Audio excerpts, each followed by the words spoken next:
welcome to Booze and Tunes. This is episode 14. As always, your host, Thomas T. Rads Radley. Slight golf clap for that one. Golf cap. With me, as always, my co-host and cohort, Lee Woogie Wogo.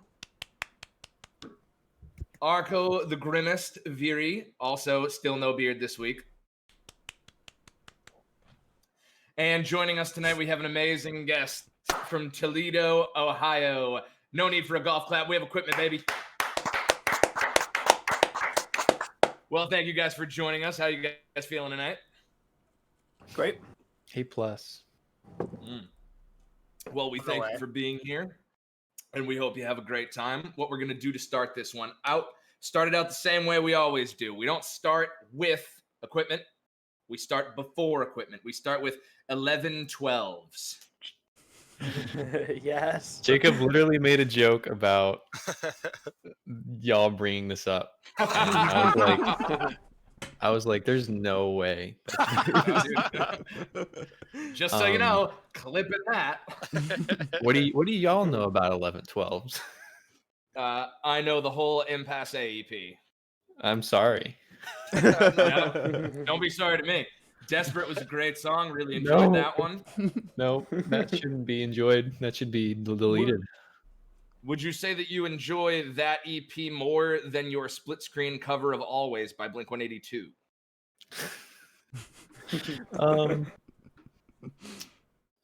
You know what? I would rather put the Blink cover on an equipment bonus vinyl than that Impasse EP. That's fair.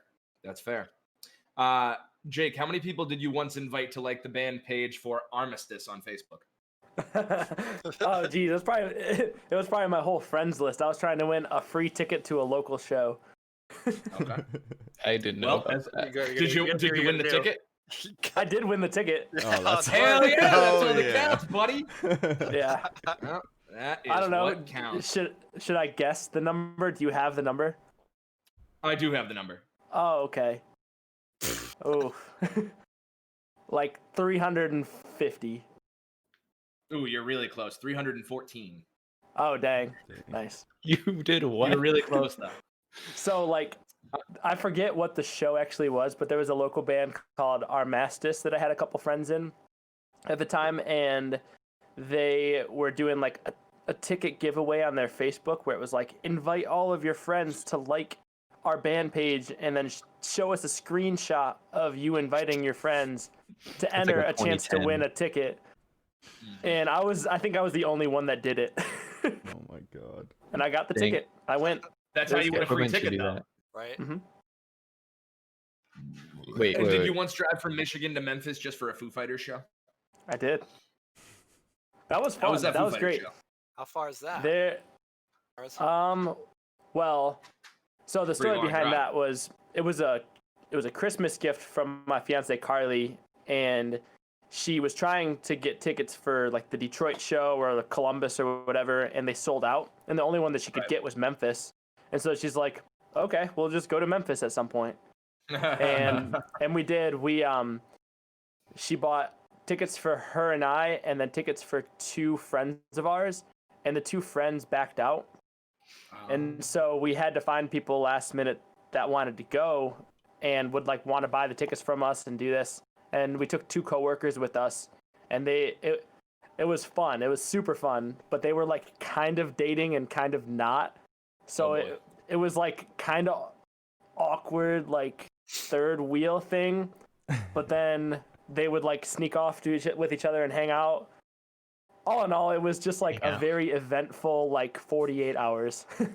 That does, I mean, that sounds like 48 hours. Jesus. So what, you Yeah, it was drive, did you straight stay there for a day or two? Well, we left like early in one morning. We actually stopped in St. Louis because we had never seen the Arch. And so we were like, oh, that's close enough. So we went to St. Louis for like an hour or whatever. Drove down to Memphis, crashed at a hotel, and then spent the whole next day before the show just hanging out, doing stuff, and then literally left the next morning. Well, that's actually awesome. It was a sweet little trip. Yeah, I think that would be an awesome trip. However, speaking of being a third wheel, Nick, I know that at one point it was one of your favorite things to be a third wheel for. I don't want to I don't want to out the whole person's name, but their last name is Granata. Okay. I have no idea what this is referring to, but I know who you're talking about. He was actually my drummer in 1112s. Yes. In 2011, you claimed that being a third wheel for him was your favorite thing to do. Who is he dating? They broke up pretty hard. I don't know. But I mean, you know what? It's catastrophic. It was still good to be a third wheel with his next partner, who he's still with currently. She's great. Well, they're both great. That is a good ending to that. Before we get into the first official release of equipment that we had, Lee Wargo, I think you know it's time to spin that wheel of drunkenness, baby. How are those Foo Fighter seats? We were front row. No, they weren't seats. It was like floor front row. Foo Fighters. All I drink. wanted so badly to be one of those people that like held up a sign, "Let me play drums." Dude, but I didn't. I've seen that. Oh, I'll drink. All right. Cheers. I'll drink. Booze and tunes. That's dope, though. Dang. Yeah, I mean, at that point, if you're front row at a Foo concert, you could probably just get the breath from Dave's mouth right on you. Yeah. It was when he broke his leg. So he was in the throne when we saw him. Not that Yeah, show. my brother saw him during that tour too. That He just same stayed show? out throne the whole time. It wasn't the show when he fell. It was like the Right. tour afterward when he like came up with that whole like chair Yeah. Right. throne thing. Yeah. That like lit up and stuff. So we Yeah. got to see him like a way that he'll probably never tour again. So I thought that was really unique. That's awesome. No, Not it if I is. can That's help super it. unique. Not if I can help it. Holy moly. Because it was out of the country, right? When he broke it, I'm pretty sure. I think so. I'm I think pretty so. sure it was in Europe when he broke it. Yeah, it was somewhere in Europe. And then Peach, my older brother, saw him at Fenway in the throne, which That's he sweet. says was an amazing show. So the first release that we have from equipment was the equipment demos, 5/20/2015. There are only 700 pictures of that exact number all over the internet. My favorite one was the stove and the microwave with the 2015 on it and the Hold up. 520 I got up the there. CD. Yeah. One sec. Hold up. The OG copy. This one's in shrink, but the picture's in here. Nice. Well, did you put them all? You put them all like inside the The CD insert itself? has all the pictures. Yeah. Oh, that's so. You didn't like awesome. the one where it was my friend Brad's back with Sharpie on it? I was curious about that because the second I looked at it, I was like, this looks like they just wrote this on somebody. I think other than the stove and the microwave one, I think my favorite one was it was like spilled flower pot and like the dirt wrote out like 2015 or something like that. That sounds right. It may have been incense. It was just like a bunch of tools that had fallen out of something. So on that EP though, that was your first collective work, even though most of it there's quite an excerpt that you wrote. Most of it was all written and performed by you, but on specific tracks you had people helping you out, right, Nick? That's actually not true. Not Oh, to no? myth bust. It was all me. Oh, As you can see by this text that's cut off at the bottom, I don't know if you can see there's text that it's completely cut off because I did not adhere to the template very well. But it says all music recorded, written, performed, mixed, mastered, cover art by Nick. So it was all you. There was nobody else. Okay. No one was in equipment yet. Jake, I had not met Jake. Gotcha. There was an excerpt though that I read that said on track 6, or that was not that EP. There was so it was you alone for a while then there. Yeah, for a minute it was like just me, and then there were just people who played live, like the songs that I wrote, and then eventually, like late 2016, Jacob and Jake joined full time. Okay, cool. And so the dog, whose dog is that? Gotta know. That's my dog, and he's actually still alive, which is crazy because he's like 13. Awesome. And he's a Shih Tzu. This is him. There's a little cartoon of him. But yeah, he's my dog Louie. I got him in 4th grade. My sister still has him, and he's fierce. One time he bit my neck because I leaned back on him and left a scar. Oh, sheesh. But he was sick. He's a cool you know what? When you get up there in age, you got to just be defensive sometimes. You got to protect your own neck. Trust anybody. Damn. I use my cat as a pillow every day. Amen to that. Thank God. My cats are much nicer. Thank God she likes it. And so I saw a picture of one of the cats. I think it's funny that the cat has the name of another animal. You can unveil that one if you'd like. Oh, Goose? Yeah. Goose is good. Goose That's is I think it's funny because we have a cat named Bruce and a dog named Zeus, and then you have a cat named Moose. There's no moose. And no, ironically, my dog right over here, I was going to ironically name her Moose, but Peaches fit better, so we went with that. So moving on from that one, we have CHUMP, which was the first official EP release, correct? That's right. And that was November 25th, 2016, through All Sounds and Counterintuitive. That's correct. That one seemed like you guys really were putting, probably still mostly written by you at that point, correct? Yeah. Okay. So, I mean, the sound is much more polished in only a year time. Did you write and record that just from like right after the demos came out to when you put this one out? Because it's really, I mean, it's only a year and 5 months after? Yeah, it was I had my demo EP and I was basically just like marketing to like my high school friends. I was getting like 12 Instagram likes at most, and basically just was like kind of spamming this one band that is from Toledo called Secret Space. They were signed to Equal Vision for a while, and the drummer in Secret Space actually is still a producer that we work with all the time. But I was spamming the drummer. Oh, that's awesome.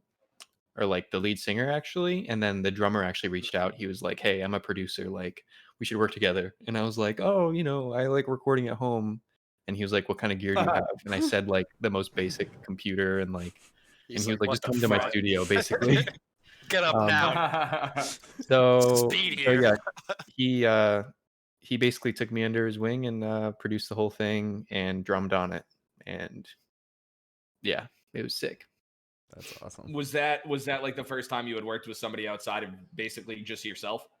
Yeah, actually, I was like still really hesitant. Like nice, Jake. Nice, get it all out. That's the whisper. Oh, there it is. There it is. Really pouring that one out for us. That's the money shot. Did you change your mind about doing it yourself?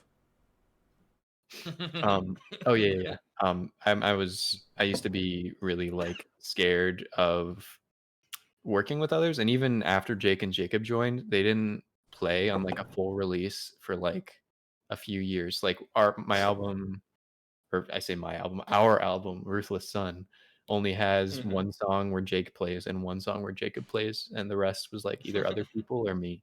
So I was like, still right, and it was still very much so just like you wanting it to all be that or whatever you had written, and then you brought in, it seems like a good heaping of helpers on Ruthless Sun, and that was what, 2018? Yeah. And that one spawned all the SPF 5000 shirts that I saw, I imagine. Yeah, that was okay. That was the what company was that? Do you remember the name, Jake? Oh, what was it? I literally wore it like 2 days ago. Oh no. There was this company that was like every day they ran pre-orders for a different band, and basically they would say that you got most of the profits. Like all you had to do was give them the okay, and they would make a shirt based on your band. And like literally we ran the pre-order, got like a ton, and then like we didn't hear from them. Like we didn't get any money. We hit up other bands that they did it with, and everyone else was like, we didn't get any money. So we literally messaged them like kind of in like a professional voice, and we're like, legally this is like really, shady, and no one got their shirts and no one got their money. So they were like, oh, we'll take care of it. So they paid us, and then everyone got their shirts. And yeah, but we didn't have anything to do with that design. They just kind of did it on their own. Wow. Which was cool. I think it was just like, it like caught us off guard, I think almost. It was like, it's out of nowhere pretty much. I don't think they exist anymore. Right. I mean, obviously. That sounds like such a weird, what a terrible business model to just like take your money and run away. And then they get a message one day and they're like, oh, okay, well, I guess we'll do what we were paid to do. Or what we said we would do at the very least. So they were scamming you until you called them. Yeah. Basically, exactly. yeah. What the fuck? It does seem that way. Okay, so shirt. we have. Oh, it looks quite comfortable, if I do say so myself. And what was that? That was Chatterbot so Records. Chatterbot Records was our record label at the time. Yeah, it still was until recently. They're kind of on hiatus right now. You guys worked with them for a few releases. Yeah, so I hit up Lex while on tour one time. It was like we had almost finished Ruthless Sun in 2017, and we decided to rework a lot of it because like it just like didn't sound exactly how we wanted it to sound. So we kind of sat on it for another year and fixed it up. And one time we were on like a really shitty tour that I can swear on here, right? We're all chugging. Absolutely. we were on this awful tour, and there were like half the dates were dropping, and like I just like straight up hit up Chatterbot and was like, hey, we need a label for this album. And immediately they were like, oh yeah, obviously. So, and that was like, oh, that's awesome. That kind of made the tour, or made me not want to give up on music altogether, just like hearing that. And then that kind of started a pretty nice, label band relationship. Like still super close with Alexis from Chatterbot. And even though they're not doing the label anymore, she's still like super close. But yeah, Chatterbot, they had that album and they had 2 other EPs of ours. Okay. So it seems like you're saying the tour wasn't going particularly great. And then you messaged them, and that saved the mental state as opposed to wanting to give up after this miserable tour. As you said, we were driving around like the Midwest, like Indiana and Illinois, where like fucking every show was falling through. Like literally, whoever booked our tour, like completely dropped the ball. Like accidentally double booked dates, and then like didn't book dates. I don't know. It was terrible. So we were just like chilling in a different state for a while. And, went home and made no money. Maybe nice to see new places. It was, I saw a gray squirrel. Just before I forget, the name of that company was Merchcore, by the way. Merchcore is. Fuck Merchcore. Fuck them. Fuck Merchcore. And SeaWorld. Fuck Merchcore and SeaWorld. Are they still alive? Did you see just now? They are technically still alive. I mean, they still post all the time. Well, we're coming for them. Yeah, fuck Merchcore. We'll see you. We're not moving on from that. You guys can be as active as you want. Fuck you. But after that one, we get really into the upper echelon as you guys released. I hope I'm pronouncing this right. Madrigal, probably. Madrigal. I actually don't even know. Okay. I think it's Madrigal. And that definitely, I mean, at least with the popularity going just strictly on like streaming numbers with Ruptured Trux and stuff like that, it seemed like, although it was the breakout, like maybe numbers wise for you guys, there was a different feel to it. Like, I mean, you had a literal like 8-minute 2-part epic, just like starting off this album, and it just seemed like maybe more experimental, but also like it felt like you guys were honing in on what you wanted your sound to be. That was the first release with the official band lineup playing all the songs. Okay. So that's definitely a factor. It was a factor that we were kind of like, damn, we're not really growing as a band as much as we should have by now. So we were just like, fuck it, we're just gonna make 5 bangers. There you go. Like we were I don't know. I personally stopped worrying about what we sounded like for a minute and was like, we're just gonna make these songs that rip, in my opinion. And originally Ruptured Trux Part 1 and 2 were gonna be on a split. But we just ended up making a full EP, and it became, the best decision that we made, honestly. Right. Definitely. And there was kind of a Ruptured Trux 3 now. Have you heard it? I have heard it. I don't know. Is that still online? How'd you hear it? In your own words, it was, quote, weird and also not good. Wait. Is it available on download somewhere? I thought it took off Bandcamp. I'll send it to you after this. I have it. Yeah. Oh, okay. I was gonna say I'll send you the where I found it. He's the leak. Okay. He's the leak. He'll send it to you. No, there was a Ruptured Trux Part 3, and it was honestly even better than the first two. Yeah. It's an April Fool's, right? That was the one with the rock band "Say It Ain't So" drums, right? Yeah. That's so good. And that was that was again Chatterbot. You guys well, I mean, it seems like everything pretty much after Ruthless Sun was released through Chatterbot now. Yeah, including Ruthless Sun. But yeah. Okay. Right. Have you heard Ruptured Trux Part 2? I have not. I don't think it's online right now. It will be. But Okay. you guys post a lot about I'll probably release this song. That's it. That's like one of your favorite things to write. I think I'll release this song. Who knows? It was on.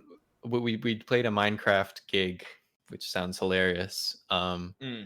We did like the Origami Angel. Do you know what Minechella is? Did you hear about that? I think actually Lee was the one telling me about this the other day because he was like, dude, they did a Minecraft show. They were the first. I don't. We were in that fest was one of the first for sure. But there was a big fest where we played, and also Origami Angel played, and Origami Angel's set crashed halfway through, the server went down. So they did a rerun. Basically, they did another Minecraft show, and we opened for that. And I kind of put together a random set of a bunch of junk that was kind of funny and also pretty sweet, more less serious music, I guess. And one of them was Ruptured Trux. I think it was Ruptured Trux. And it's a country version of Ruptured Trux Part 2 with different lyrics. That's hilarious. That's so awesome. We have to hear. We got to put that online soon. Yeah, we have to hear that one now. I'm gonna go ahead. Booze and Tunes exclusive. We're getting that one released, guys. Ding, ding, ding. Before we get into the bigger of all of the parts, if you will. I mean, at least in my humble opinion, I'm sure just due to recency bias, All You Admire. Mm-hmm. Before we get into All You Admire, I'm gonna need Lee Wargi over here to give me another wheel spin while I get a cold one. All right, I could do that. I roll a really fat joint. Well, that spins. Yeah, I don't know if you guys smoke or not, but here you want to form it around the weed here. It landed on all drinks once again. Name again? I'm Lee. I am Tom. I'm Andrew. Lee, Tom, and Andrew. Yeah. Yep. Tom, you have a nice living room. Thanks, man. Lee, you have a nice gamer room. Thank you. Lee, let's see the chair. Gamer. Let's get a shot of the chair. I barely game too. That's the funniest part. No, me too. I have an amazing dual monitor setup with a sick piece of Yeah, for real. Wait, those Minecraft concerts? What was that all about? Minecraft concerts? Minecraft concerts on servers? Yeah, so I actually helped run the Minechella server, and it was basically a giant server. Originally, they just wanted to have it on Twitch, and I was like, no, you got to have it joinable. Yeah. So there you go. They had it joinable, and it was this big ass world that a ton of amazing people were already playing on a server, including myself, and they were just like, let's just make a bunch of venues. So every band had their own venue that was tailor made. That's awesome. We played a fake version of Red Rocks, and it was. I'm trying to find the video of it. They took it off Twitch, but I'm gonna hit up Chance, who helped run it. That's a big thing now. People are doing it with Roblox all the time. It's crazy. Yeah, it's kind of nuts, thing. And also, I don't know. It's just weird that the biggest thing I've seen from it is Origami Angel did a vinyl record of their set, limited to 1,000 records, which is a shit ton for a Minecraft set. Right. Yeah. But besides that, I haven't seen anything about Minechella in the past few months. I feel like everyone just forgot about it. That's crazy. But, yeah. On the DL, we're gonna make cassette tapes of our set really soon because it was just a live set that we played in Jake's basement. But hell yeah, that'd be sick. Anyway. Well, that's awesome. Minechella was sick. That was a really cool early quarantine moment for sure. I gotta make a cross. I gotta make a cross. I gotta make a cross. Good thing I just rolled a joint. Oh Nice. my god. Well, there we go. Jacob's Okay, Jake. camera. The power of Christ compels you. Jake, get Come back. now. The power's stuck in your camera. I compel you. All right. Well, maybe he got sucked up through the vent that's no longer operating. Wait, or did maybe you spin the still is wheel? with the audio. What's that? Yeah, I landed on all drink, by the way. Yeah, Oh shit! I I have been completely drinking, but forgot. I'm gonna drink my specific drink. It worked. My specific drink. All right. Yeah. I'd be the one to get kicked out of Minecraft. I'd be the one to get kicked out of Minecraft, sir. There was actually a debacle. We set up I installed a mod to the server that where if you held a stick and like did something specific, it would shoot lightning, and I only activated it during the end of our set at the end of Ruptured Trux Part 2, and it was like Hell yeah. super sick, but it almost crashed the server, and then people figured out how to do it. That was risky business for sure, just for a stupid bit. Yeah, but it seems like a pretty good bit. I would say worth. Yeah, definitely worth. Once I find that video, it's over. Oh yeah, we need to see that now. Mm-hmm. I have a But bunch so of all blank... you admire. Okay. Yeah. Sorry. We had no problem. We had so that was November 13th of this past year, 2020. Yes. And there are quite a few. There are a few notes here that I had. I'll fire them off for you real quick.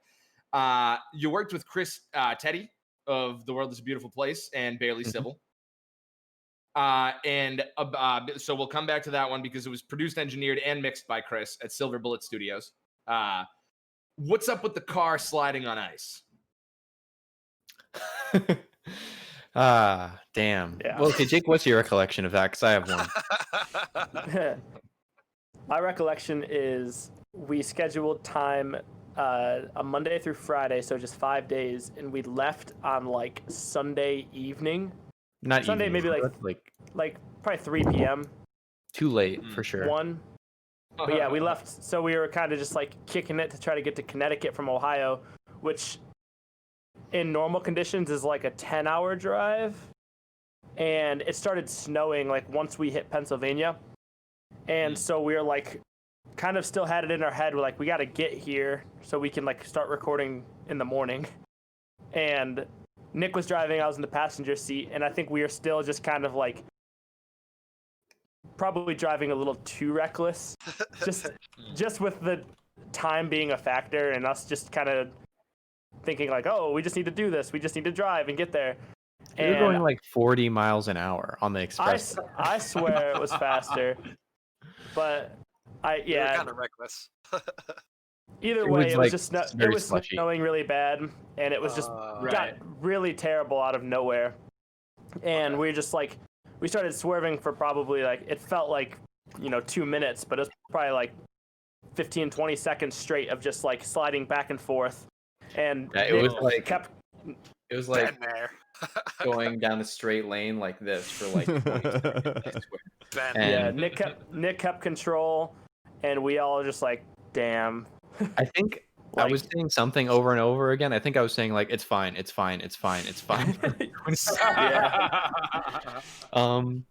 But like in the meantime, like leading up to that, in like that little dip between the two like highway lanes, there was fucking like a shit ton of cars like who had clearly fallen off the road. What? And like it was like literally the worst driving conditions. The graveyard of cars. What the fuck? So it sounds a lot more realistic now that you were driving 40, because if it was in those kind of conditions, that's like that's like right burgeoning to the point where you're gonna lose control at some point unless it gets better.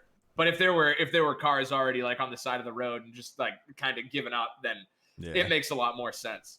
There was like, but what about we were doing? Sorry, wait, we were doing this. Oh no, no, go for it. And then there was a car here the whole time, like literally right here to us. So like that just added. Yeah. I hate that. That could have been the end of us for sure. I hate that shit. Well, we're glad you're all right. So cheers to that. Cheers. Cheers. Cheers to survival. It was frightening for sure. Oh, we break the. It sounds terrifying. Was this already? Were you guys in Connecticut when you were sliding? No. This was like right into Pennsylvania. Like this was probably 3 hours into our what should have been a 10-hour drive. Ugh. My God. Which That side drive of Pennsylvania? literally And that was after that, terrible. what's that? No, it was just awful. It was like it felt like time didn't exist. We were just driving indefinitely. And you guys were forced to detour to a quote doomed Days Inn in Scranton. Yeah, home of The Office, Electric City. Yeah. Call it Axis of the Electricity. But the thing is, we booked the Days Inn room through Airbnb, and the fucking clerk didn't believe that we did. And he was like, I have to check on that. So we went and sat down in the lobby for like an hour at like 2 a.m. Okay. And eventually I just got up and was like, hey, are you like checking on that? He was like, oh yeah. And I guess he like called his boss or like Airbnb. Oh no, I called Airbnb and I was like, hey, they're not letting us in. And eventually it worked out and we slept from like 3 to 8 a.m. and then left again. And then right back on the drive. Yeah. It was much better, but yes.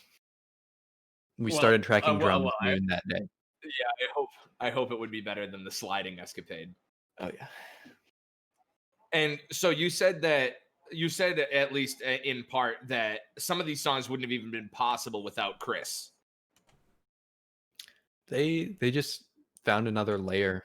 Like even I don't know, we all agree that like we had these song ideas, but like he just added shit that we wouldn't even think about, like ambient kind of tones and just like the roominess of the whole EP wouldn't have been possible without him, I don't think. Well, that's awesome. I mean, at least when you work with somebody new, hopefully you get something out of it. And it sounds like in this case you definitely did. Personally, my favorite song on that album is Coattails. Mine is too. Yeah. That's a good one. That's a great song. I mean, that one's just like undeniably good. Yeah. Wait, sorry, what'd you say? I want both of you to give me your favorites off that. Don't think about it. Just go. Fuck. Probably Sure or Steady. That's a great song. Coattails is the favorite for sure, but Sure or Steady, I just kind of opened up more on drums. Like I just did crazier shit. And to me, it's like it's more of a fun song to play. But like Coattails is just more of like it's just a better song in my opinion. Okay. I like Coattails a lot. Like I literally love like that song, and like I had that song in my head. Like how I write songs is I have them like in my head for like 2 years, and then I demo like a month before we go to record them, and then we record them. I was thinking of Coattails in my head, like while at work or while at school, like just like that clean guitar riff and like the chorus and stuff like that. And then we finally hit the studio like a month after I finished writing it, and it like came out exactly how I wanted it to. And yeah, I love that song. I just wish that, I feel like it should have honestly belonged on like a full length record, but that's why I think we're done doing EPs. I think we're going to do a full length next. Well, that's awesome. It does. For what it's worth, though, it feels like some of the, probably the most fully fleshed out music you guys have released. Sounds like a big I saw song. something that you posted. Sounds like a real big song. It does. I saw something that you posted saying, "Ruptured Trux Part 2 fans hearing the new music," and it's just you with a very sad face. Yeah. We don't really know what we sound like. I don't know. I've been like writing secretly, and I haven't really seen Jake that much this year. Because we've all been like super through all the craziness that stuff. Yeah. But like the songs that I've been writing are like literally like, because I would say the spectrum of equipment is like Ruptured Trux Part 2 and Coattails, and like I keep writing a song that's like bang, bang, bang, bang, like literally all over. It doesn't make any sense. Hey, no, that's awesome though. You never want to, I mean, it's been said a million times, but you never really want to get stuck in that one lane that everybody's just going to kind of, shove you in and be like, no, you make this. You don't make this. You make these songs for us, please. So, I mean, if you keep going on that same path, then, nobody will ever know what to expect, which in and of itself is probably a great thing to do, because then people will be more interested to actually be like, oh, I wonder what this one sounds like. But you guys do have like a cohesive sound. It's not like, like it's not like I hear something from All You Admire and hear something from, Ruthless Sun. Like, I can tell it's the same band. It's not like this, far out, distant, crazy difference, but it is definitely stylistically different. Yeah, I will say quick, this is going to be the second fuck you of the podcast, if that's okay. That's fine. Oh, absolutely. Okay. Send as many as you want. Fuck you, Spotify, for playlisting Madrigal songs, but not playlisting All You Admire songs. Statistically funneling Madrigal to be our objectively most popular release, when they could have playlisted Coattails and it probably would have done okay. It would have, for sure. It probably 100%. would have been up there. Yeah, I mean, obviously up there with the most popular. I think I checked it today. I think Ruptured Trux is at like 130K on Spotify, which is insane and amazing. Right, but I feel like Coattails is the more accessible song. Right. I think Coattails should have been one of those songs that was just all lowercase, and it would have been. And then they would have been drawn to it. Yeah, we fucked up. Just put a space in between every letter. Immediately, everybody would have been like, "Ooh, it's quirky." Smiley face at the end. Damn. Well, but it was still. I mean, hey, it was still a very good piece, and it does seem like at the very least, people are responding to it. It's not as if none of them are in your most popular songs or anything. People do. Listen to, obviously, the Ruptured Trux being the number one. Like we were saying, the Spotify playlist, like the whole algorithm of it is just like dragging people to that one release over and over and over again. And you got to keep drawing those people in to be like, oh, this isn't even released, this past year. They're sending me to their older music. I got to check out the newer shit. Yeah. They need a better system for that, man. It's kind of sick, though, still, because, we didn't really get a chance to play many shows after Madrigal was released. So being able to play those songs live is going to feel like they're brand new again. Yeah. Oh yeah. Right. Well, because you released it,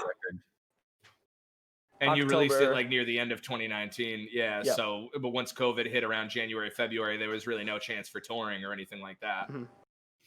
We canceled our tour like the day of, like in March. It was we were one of the first bands to do it too. Like I only saw like one other band that had canceled due to COVID, and we were still in that weird area where it was like the group chat. We were just saying like, should we cancel? Like it seems like the move to cancel, but also no one else is.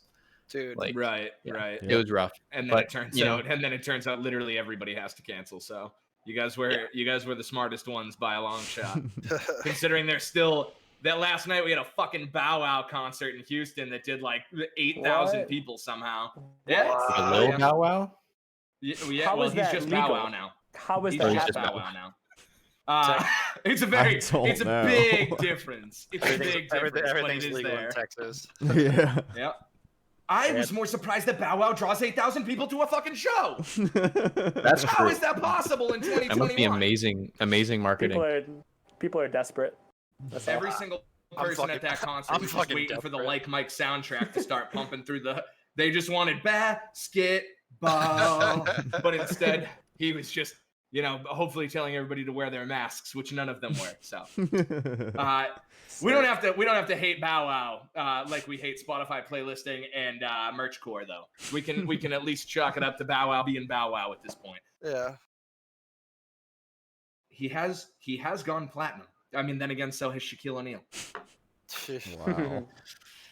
Well, interesting platinum things, even man. mean anymore. Jack Diesel. Seriously.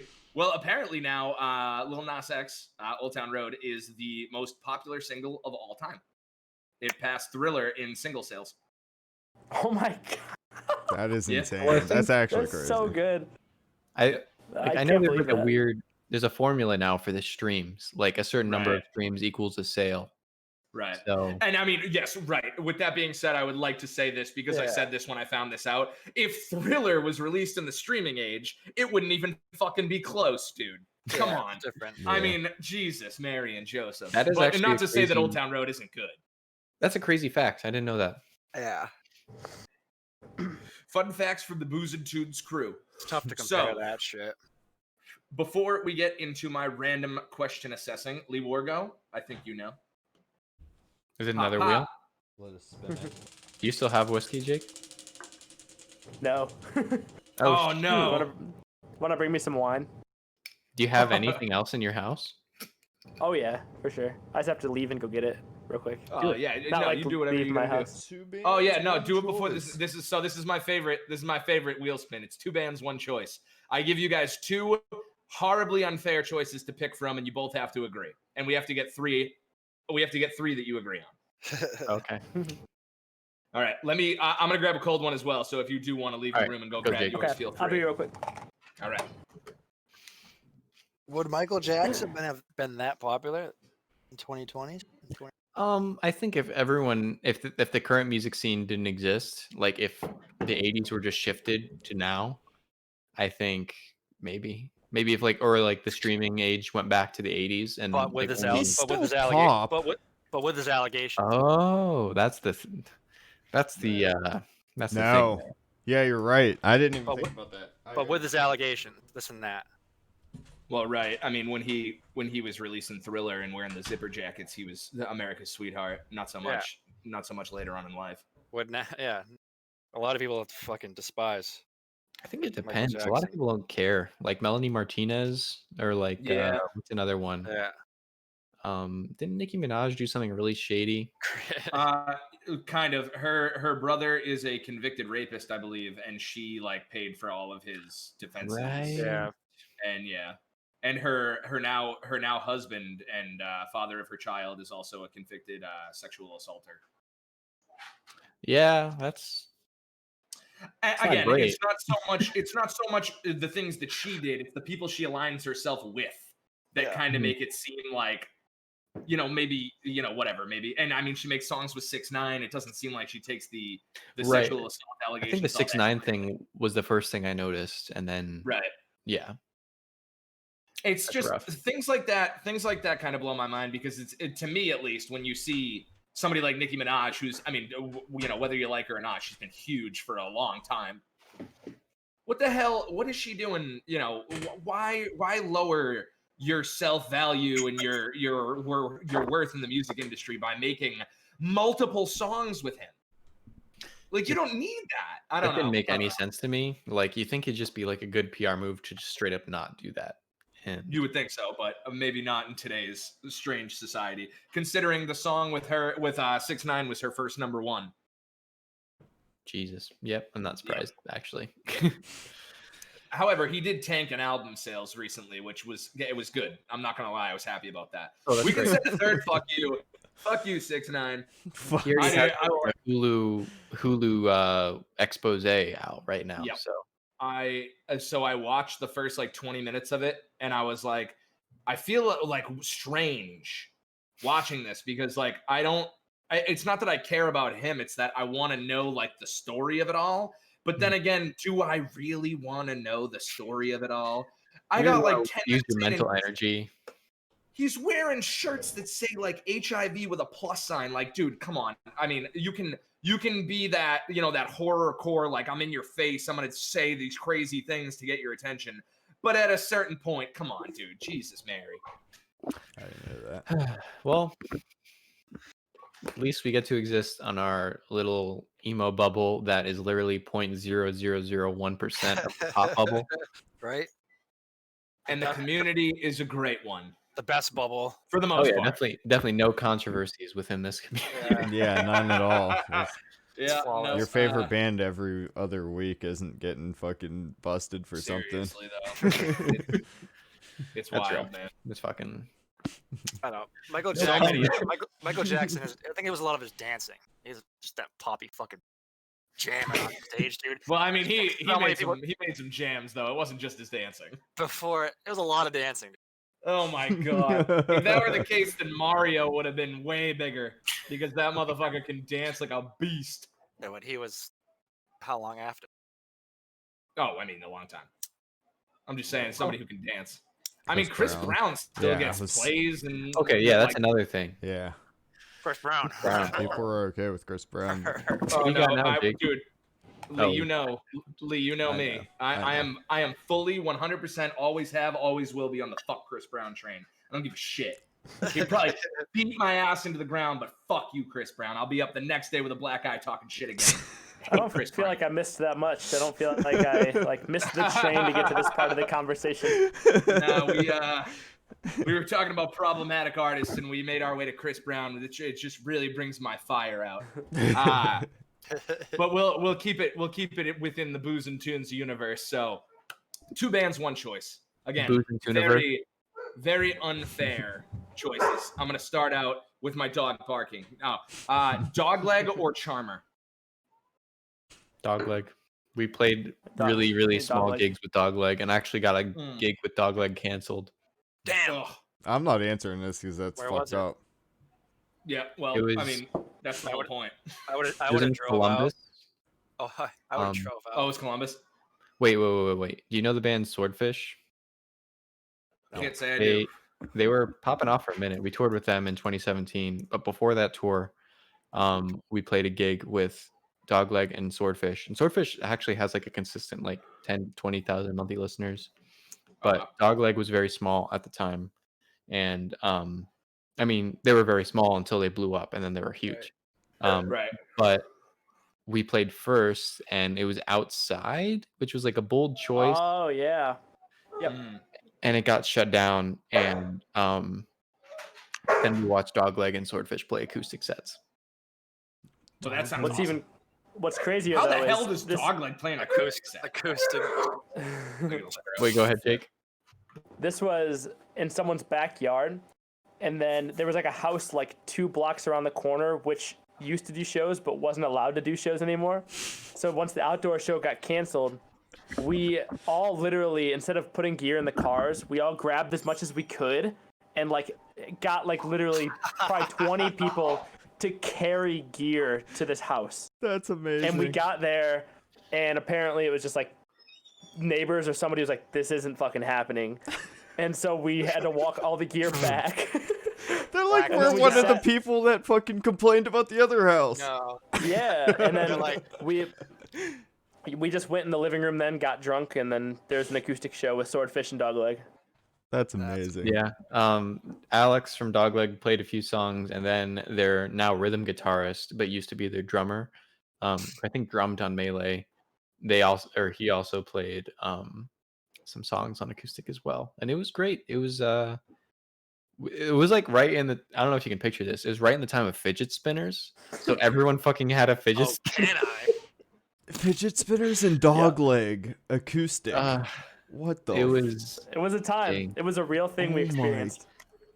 That was almost 4 years ago. What an Tom, era. you missed everything, dude. Dogleg and fidget spinners. What about them? The era. The era of them. No, they were saying. I mean, I think everyone knows this, but Dogleg was chilling on like a 4-song EP for like 3 years before putting out Melee. Right. Yeah. And then, that was the right move because they clearly it pulled off, or like it yeah. Apparently, sense. Fox was like one of their last songs that they put out, or was it? Yeah. It was one of the last songs. I think. Yeah. They, they were, as you guys may know, they were our first guest on Boost and Tunes. Oh, I didn't know that. I gotta watch that. Oh, yeah. We over here absolutely love Dogleg, absolutely love Charmer, which is the beauty of it because I don't have to answer 2 bands, 1 choice. You guys. So we're gonna. All right. Oh, wait. I had a special one. As I got up, I was like, wait, I want to go to this one instead. Oh. It was just The World is a Beautiful Place or Manchester Orchestra. World is. I was never into Manchester Orchestra. Quick. Oh yeah, no, he was quick on that one. Yeah. Here's my take. I wasn't into either band, and then I found out about Chris Teddy's production, and then I got into The World Is. Nice. And then we worked with him, and I still haven't listened to Manchester Orchestra. Oh man, they're phenomenal. I've heard they're amazing. I heard they're literally life-changing. Yeah, I mean, if you a short plug for Manchester, just in case they're watching. All of their albums are fantastic, but if you go back. Oh, did y'all He hates them. Tom says he hates Manchester Orchestra. You go back in time. It's actually really funny still right now. That is great. That's gonna be in the thumbnail. Don't worry. Last week we had Oolong and Sam Becht, the drummer. Right as the podcast started, his phone died, and he was just messaging his bandmates on Discord, like, "Yeah, man, I can't find any way to charge my phone, so I guess I'm gonna have to sit this one out." And we just made a bunch of memes of him not being able to find a charger. Damn. All right. I forget Sam's in that band. Oolong It would have been cool if he was there. Yeah, Oolong is great. We love them as well. Yeah, we had a fucking fun time. We did. All right. So moving on to usually the funnest part of the entire pod. We have trivia and beer games. So what I'm going to start out with, I'm going to give you guys a lyric, and you guys anybody can tell me. Did you spin the wheel anyways? Yep, and I'm gonna smoke because it says smoke one. So if you got something to smoke, you're smoking it. It's in the other room with my girlfriend. You were about to pray. You had to go on a Manchester praise in DC. You came back getting something to smoke, and you came back and you forgot about them. So if they are watching, yeah, I am sorry. If you're still watching, Manchester. if you're still watching, we absolutely love you. And if you haven't listened to any of them, probably start with Me and Everything to Nothing, just because it's like the quintessential album that front to back, that album you will cry numerous times. And then come the final song, you'll be broken down in tears eroding in yourself. And then the finale, you will live like you've never lived before. Here's the thing. Okay. No offense. If they don't have over 600,000 monthly listeners, I'm never going to listen to them. I'm going to find out right now. All right. They probably have a lot. Oh, they have 900. Oh, shit. I was going to say, they probably have a shitload by now. Okay, never mind. What's the name of the record? What was the name of that record? It's Me and Everything to Nothing. Oh, no, I'm sorry. Like a virgin losing a child. Oh, apparently they're on the new Touché Amore record. You what? Wait, they're on the new Touché Amore record as well. No, that's actually Andy. Yeah, Andy, the lead singer, has been doing like a lot of different stuff.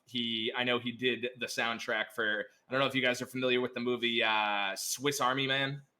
Oh yeah, he did the whole soundtrack for that one.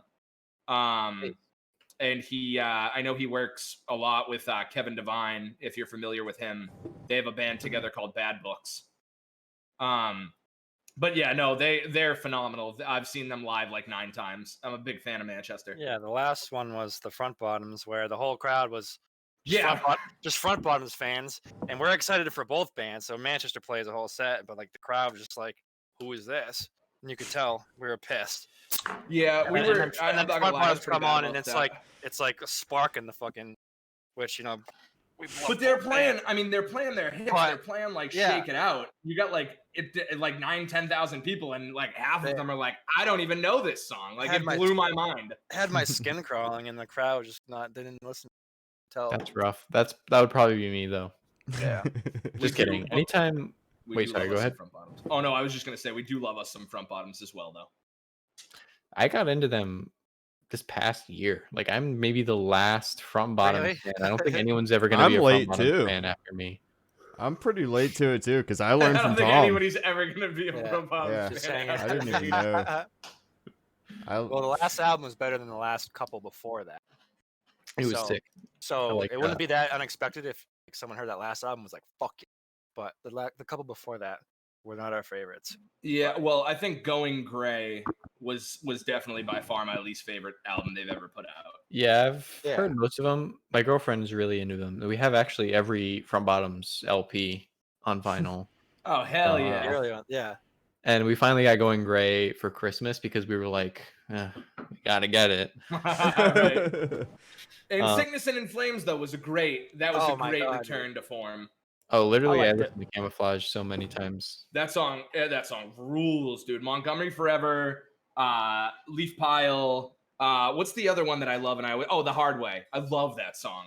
If you ever go outside on like a sunny afternoon and you're like barbecue and listen to The Hard Way and drink a beer. That would be amazing. You don't barbecue or go outside.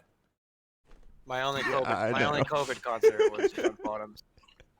What'd you say? My only COVID concert was that COVID safe. Oh wait, Wait, did you see them digitally, or did you see them in the drive-thru? No, it was a big hill field with squares painted. So it was only me and my one friend. You were only allowed 2 per square, and so you would go mass, scan your ticket, and then just pretty much just go right to your square. And you couldn't have anybody in your square. And that was in like September. The Toledo Mud Hens. But that was after I had just missed the drive-in because of weather. We got fucking right. Yeah, but did you just say the Mud Hens? The Toledo Mud Hens, our baseball team, has has a stadium, and there was a concert with like squares designated. Like Oliver Hazard. Yeah, the band called Oliver Hazard played it, and I was jealous. But I know we would never be able to pull that in Ohio. We're like an internet band. We're not really an Ohio band. That's fair. It seems like Ohio in itself has like all the most in-your-face emo acts. Like that's Ohio in a nutshell. Like, Marietta. It's obviously, flat and cold. Wait. Marietta's Ohio? I'm pretty sure Marietta is named after Marietta, Ohio. There's Georgia? He's testing you. No, feel free. I know there's a place called Marietta, Ohio. They're from Philadelphia. Philadelphia. Wow. I was like, wait, Marietta's from here? They just named their band after an obscure. Well, there's another Ohio band city. called Defiance, Ohio, that is like named after a town really close to us, but it's like kind of country. And I'm always like, they capitalized on Northwest Ohio before we did. Yeah, there's this band called Boston. You ever heard of America? Yeah. Okay, but so the first lyric that I want to give you guys. Suffering from something we're not sure of. In a world there is no cure for. I know this. Well, I know Veery knows this. You can give me the band or the song name. I'll accept either or. It was Suffering from Something We're Not Sure of. In a world there is no cure for. That's definitely Godspeed You, Black Emperor. You nailed it, actually. Moving on. That is Rise Against, Life Less Frightening. Oh, okay. You should have known this one. Sounded familiar. It sounded familiar, but I literally couldn't figure it out. I'm the worst because I do it in the voice that makes it impossible for you to figure out. I would have had it after a minute. So me and Lee. Veer was just singing it over and over in his own head. Yeah, I think Jake's fiance really Say the line again. Say the line again. It is suffering from something we are not sure of. In a world there is no cure for. Yeah, I can't sing it in his voice, and I can't hear it. Yeah, in the song, it's like suffering from something we're not sure of. In a world there is no cure for. Yeah. Then he breaks down. Then he breaks down, like starts rapping. It's fucking great. All right. Rise Against fucking. Yeah. In what city is the Wireless Festival held each year? Seattle. Nope. The Wireless Festival? Yep, the Wireless Festival. That's the cloud. The city? Yeah, just in the clouds. I'll give you a hint. Clouds. Not on the I'll give wires. you a hint. It's the festival that Dave Grohl apparently, but I Googled it. This is where the injury occurred. Is that Brussels? It's London. I know that's like okay. It's the same, England. No. England. Okay. Same idea. No. All right. Dave Grohl did not break his leg in it. In what? You just said Europe.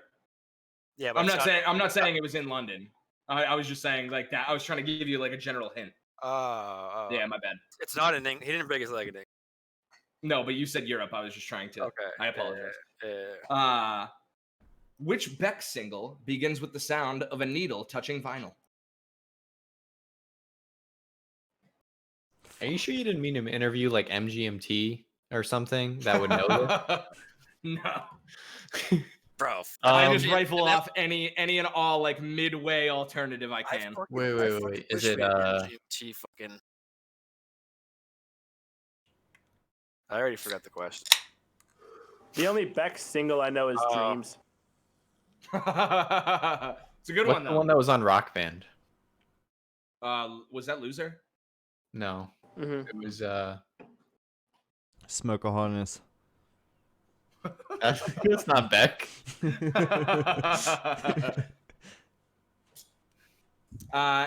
Imagine Dragons envisioned their Smoke and Mirrors album to be what holiday themed idea? What? The Chinese New Year. Yeah. Let's go. How the fuck do you know that? Dragons. What else? Who else knows that? What? That's the name of the band, though.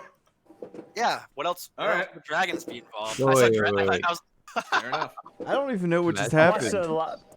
watched a live video of them once just out of curiosity, because like I thought they just got progressively worse after the first time I heard them. And I agree. I watched a live video, and the singer had his shirt off before the second chorus of the first song. It was pretty sweet. That's hilarious. That's like when I like seen the Bert Creed for Kreischer. free. He You just saw rips Creed? his. Yeah, Cricket was giving away tickets to Creed's comeback show, and I went and seen them, and he rips his shirt off like immediately. I heard you say in my narrow brain, I was like, Dragons Holiday. Chinese New Year. Well, That's all I heard. That's all I heard. I just spit it out. well, you know what? Somehow you got it. Blink-182 was born in which San Diego suburb? Oh, come on, Nick. Suburb of San Diego. Well, he said we were looking for MGMT, so I brought it immediately to the Blink-182 conversation right after. Where are they from? They're not from Carlsbad. They're from. I don't know. Get it either. San Diego suburb. Are they from Compton? Oh, yeah, Yeah, you are so movie right. straight out of Compton is about. Not Compton long. I'll give you multiple choice. Okay. Grant Hill, Rancho Bernardo, or Poway? Poway. Yep. I knew it. I knew you were going to get it the second I gave you the options. I had no clue. I had no idea. Yeah, I thought they were just like from the city of San Diego for quite some time, and I was looking this up today, and I was like, okay, well, I guess they have lied to me. No, that song San Diego. Well, that song San Diego off California was like my favorite song off that whole album. Do you like that album? I liked Rabbit Hole. I do like that album. I don't give a shit what anybody says. I like some that of album. it. I like some of it, but it's not the same. I mean, I like it He for took his what it is. glasses off. I like that album, man. It's not, it's not Blink. It never will be like the real Blink, but I thought it was good. I really liked, like you said, Rabbit Hole. Can I give like a really specific excerpt of my life where I listened to that album? Absolutely. Go ahead. I was walking to a Honda dealership where my car was after service, and they had already closed. I was like walking there, and it was like super hot out, and I was listening to California for the first time, and I was like, damn, I hope Honda's like gonna let me have my car because I really need it. And then I get there, and I lied about my sister having a baby so I could get my car. Oh, nice. Very good. It's a solid lie. I'll give you that one. Yeah, I wouldn't even feel bad about it either. That's a straightforward fucking solid lie. That's worth But I was like, yeah, Los Angeles. I don't care. I like that album. I like that song too. That song's probably like the worst, best one on the album too, because it's such a surface level album, but I still like it. It's like, I'm never coming home. It's like, Mark, I can Google your net worth. Right? You don't have to come home. Anyone from California is listening to that fucking album and just loving it because it's just repping California the whole time. Be like, oh yeah. Yeah. I feel like Blink nowadays they Blink? probably get called posers because they're not like actually around California anymore. Are they? No, well, they probably still live around, and they're not in touch with like the California roots that they once were, like the punk style that they once had. They're like 40 something now. In England for some time. Really? He lived in England. He named his side project band after his area code, +44 in England. Oh, I didn't even know that. What a loser. All right, it's just past 8. And I'm feeling young and reckless. The ribbon on my wrist says, "Do not open before Christmas." Oh, Jake knows this one. I don't think I do, but I don't. Can you give it to us in an accent? Of course. It's just past 8, and I'm feeling young and reckless. The ribbon on my wrist says, "Do not open before Christmas."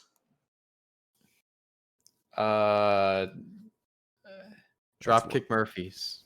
Right. Good band. I really expected you to say AC/DC. It's Flogging Molly, though. It was close. Yeah, nope. That's Fall Out Boy. Our lawyer made us change the name of the song so we wouldn't get sued. Oh, I should have. Why didn't I just guess Fall Out Boy? Because that's what I was going to say. Honestly, in your face the whole time, I knew you like had an idea of what it was again, and I was like, I'm really hoping he pulls this one out. I wouldn't have said what I was going to guess if it wasn't exactly that, and it was Fall Out Boy. Right. Well, because I knew it wasn't their Christmas song, so it didn't sound right. I would have said Pete Wentz before I said Fall Out Boy. Fucking Pete Wentz, dude. I don't know. Does he have a solo album? I don't think so. He has to. Come on. Let me see. I feel bad. I haven't heard anything solo from them. I really do. I don't even know who is the lead singer of the band. Patrick Stump. It's Patrick. Stump, yeah. Come on. Dude. This is the one released by Pete Wentz on Spotify. Pete Wentz on Spotify. Yeah, I'm looking at it right now. Entries. Piano version. Okay. Interesting. Might have to check that one out. Probably not, but might. Yeah, I've always felt bad for Pat Stump, actually, just because I remember hearing him on. There's a rapper from I think it's Wichita. I think what is that, Kansas? What? He had a song when he was like 17 and basically unknown, but he was like the first one. His name's XV, by the way. He was like the first like real internet rapper. Like he was the one posting 100 songs at like a week, just constantly over and over again, and he would get posted by blogs back then. But he actually made a song with Pat Stump because Patrick, I guess, had listened to some of his music and became a fan. And from that day on, I was like, dude. I mean, when I heard this, I must have been like 14. I was like, dude, I always was under the impression that like Pete Wentz was the front man for Fall Out Boy. I had no idea until that I still day. thought so. Yeah. Well, Patrick Stump needs his due. I'm just saying that right now. He's got a fedora. Oh God. I can't even. He was Cupid.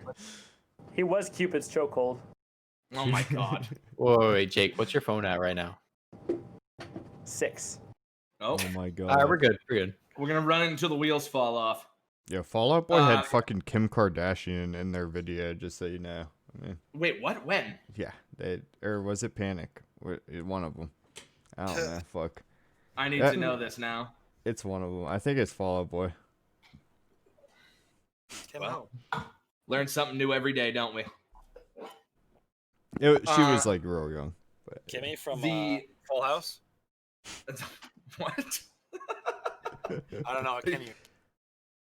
The kid from Full House? Kim. Oh, like Kimmy, the next door neighbor? Neighbor? Yeah. Oh shit. Oh, wait, she was in a Fall Out Boy video? No, I was just kidding. I didn't know what Kim you were talking about. I just asked Kim it was Eminem's wife. Yeah, his girlfriend. Does that beanie say Quippy? It does. That's awesome. What band released the classic album Blood Sugar Sex Magic?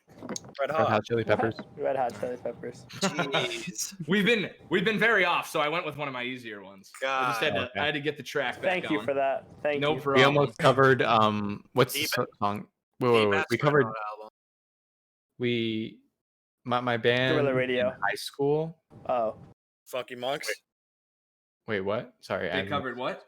Wait, I'm confused. What's happening?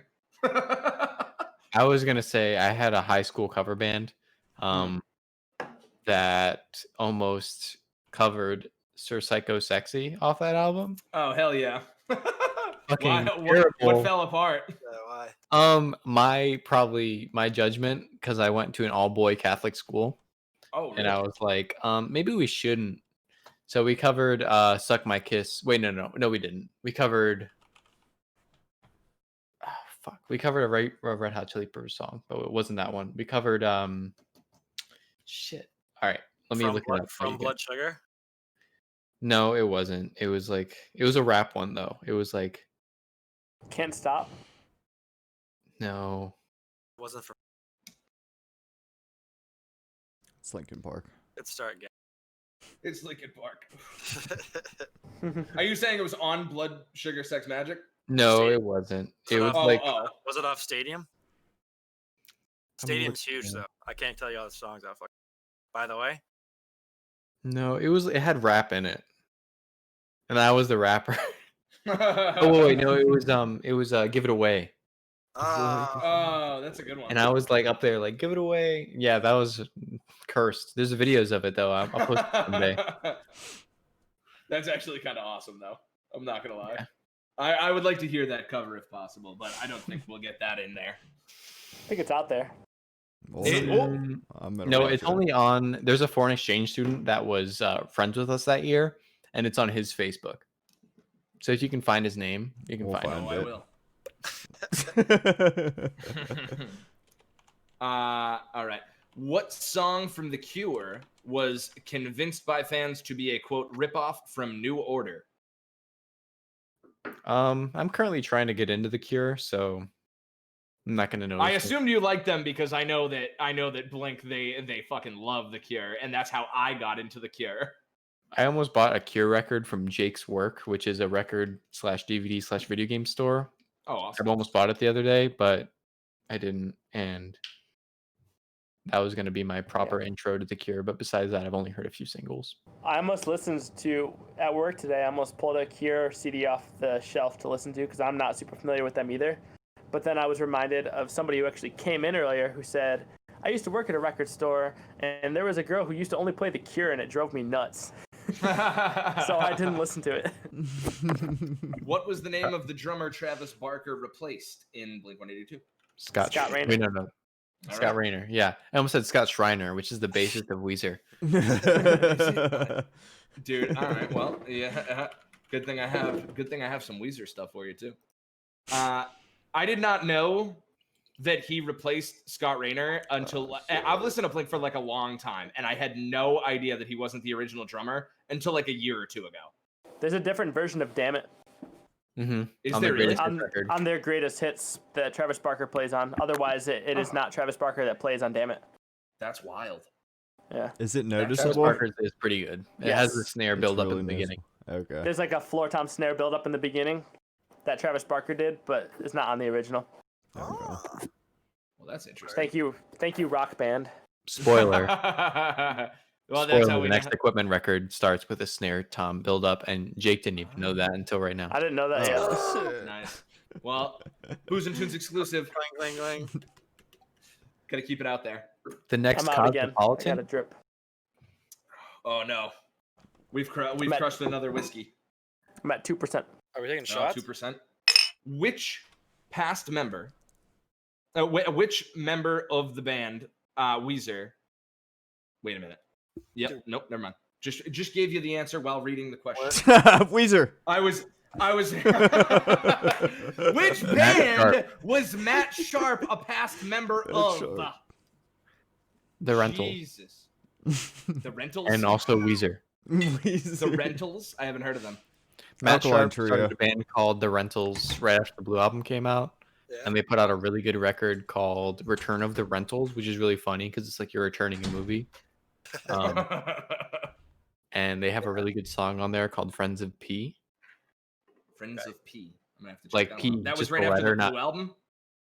Yeah, it came out, I think, the same year as Pinkerton, I want to say. But it's actually a really good song. And the rest of that record's pretty good too. Yeah. But I haven't listened to What was the name of the record? Return of the Rentals. Return of the Rentals. Oh, yeah, because you just... Okay. Well, in what year was Green Day formed? 92. Nope.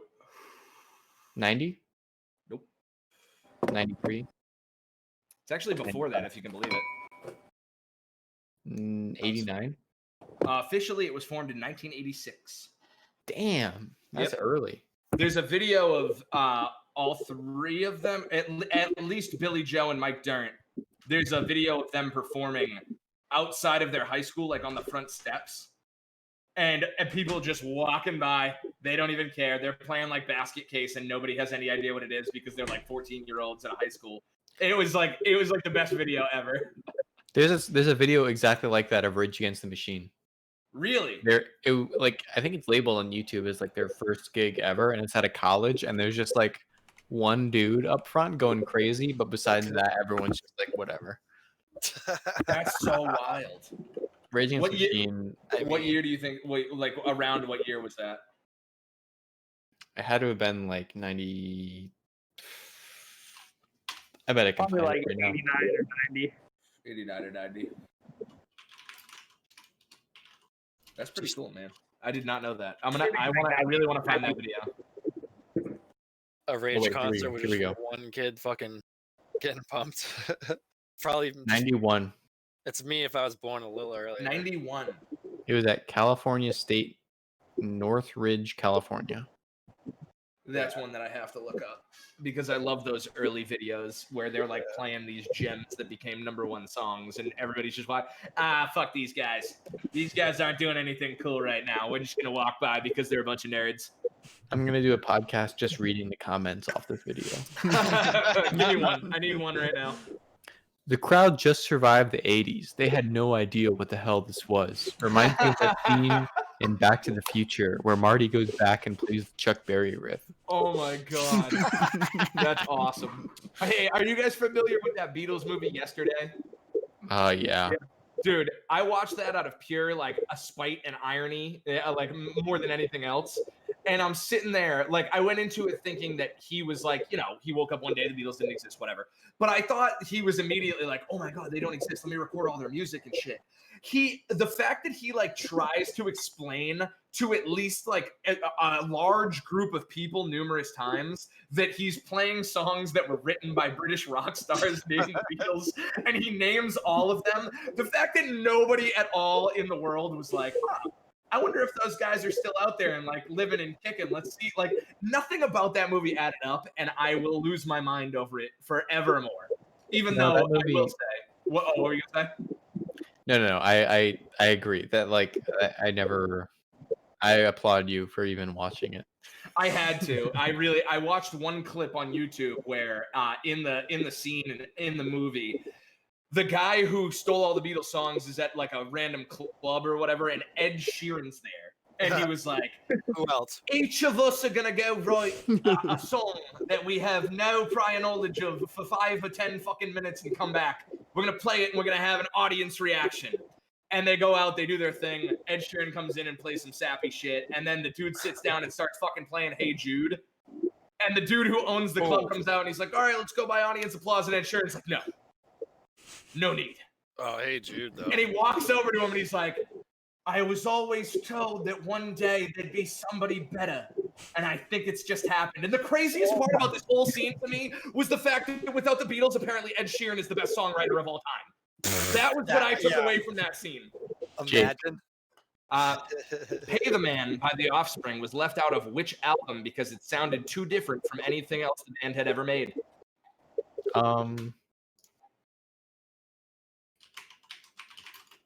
Are you Googling this? No, I'm just looking up the discography. Oh, okay. Your video is messed up, Jake, as well. Oh yeah, Jake, you're frozen, I think. That might. I don't. I'm working on it. My phone's fucking up. I gotcha. I don't know. Is it Smash? Nope. Okay. It is Ixnay on the Ombre. Okay. I did not know that was also. I don't really understand how it was like that crazy different from anything the band had ever made. I don't know. I don't see that one. I guess. Wait, what song? It was Pay the Man. I actually haven't heard that song. Really? Oh, that's a good one. They said that it was too experimental and tripped out. Like it's.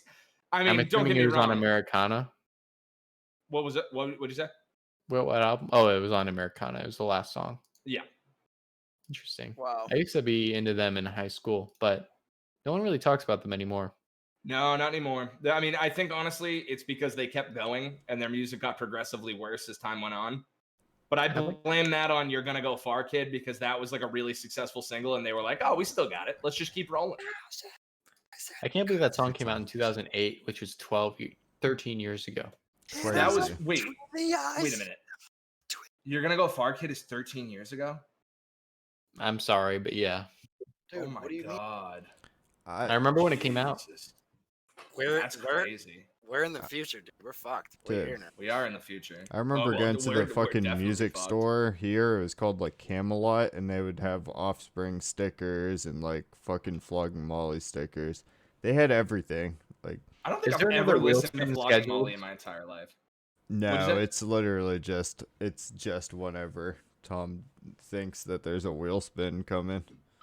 Oh, I was just asking about the wheel spin. Can I like request a wheel spin? Yeah, you can. You know what? Perfect time. I gotta get a cold one. The first ever. He thinks the wheel spins for a lot longer. I forgot what I was gonna say. It's not something that you should actually brag about. I don't know why anyone brags about how much they can drink. It's not a good thing. Oh. Yeah. Smoke. It landed on smoke one is what it landed on. We've made our way into the tall boys. Byzantines. A member of Byzantine says it's not good to drink. When I couldn't afford a car radio junior year of college. Yep. Americana fucking me played in the whip. Damn, Americana. That honestly, was like 2 years ago. So I love I've seen some people shitting on early Offspring, and you know what? They had some hits. The first there's a lot of songs in the 80s too. But no, wait, their first album was in the 80s? I think it was 88 or 89. Yeah. 89. Yeah. Wow. Noodles. That's a shocker too, right? I don't know if I've heard any songs from that album. Gorillas? Say Noodles? Yeah, I don't actually think I have either. I didn't even know it existed until right now. Oh, it's a little harder on the ears, but it's like I don't know if I've heard Jr. any albums from Ignition. There are some gems.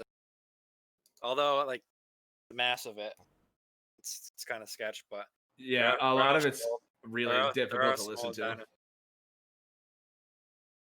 Not to break the fourth wall, but this is the first time I've been even buzzed with Jake in like. This is the first break time that fourth wall. This is the first time ever. Too. Oh, since your birthday, probably.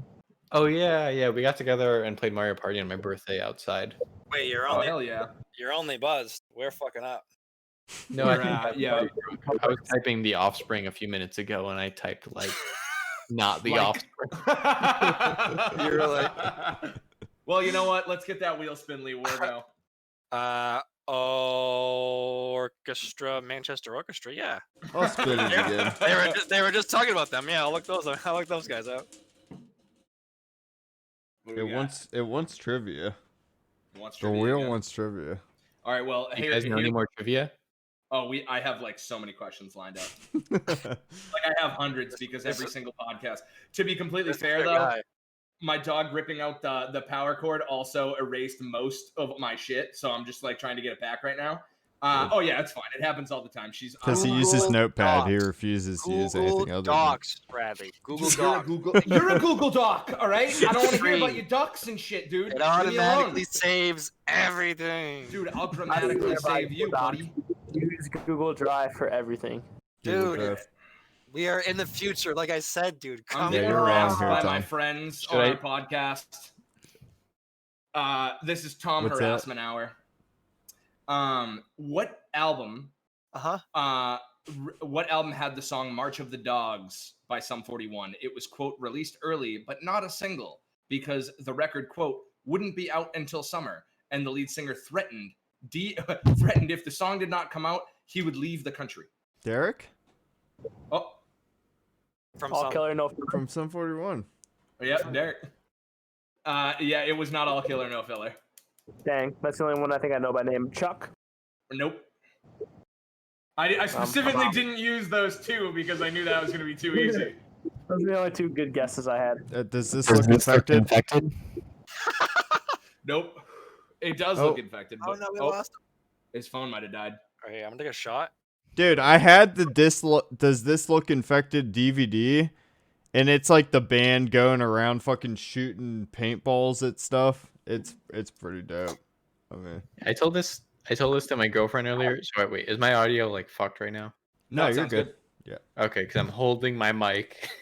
Oh, okay. You're good, actually. One time my dad showed my grandma the music video for "Wake Me Up When September Ends," and in that music video, the main character, like the protagonist, male guy in the relationship, like signed up for the army secretly, and the girlfriend's like, "How could you do this? Why wouldn't you tell me?" And the guy's like, "I thought this would be good for us." Oh my god, I remember that. Oh my god, and then he dies in the military. Anyway, my dad's showing my grandma in front of me, Jesus. and I've seen it before because my dad showed me. My dad is showing my grandma, and my grandma's like, "Why did the music stop? When's the music picking back up?"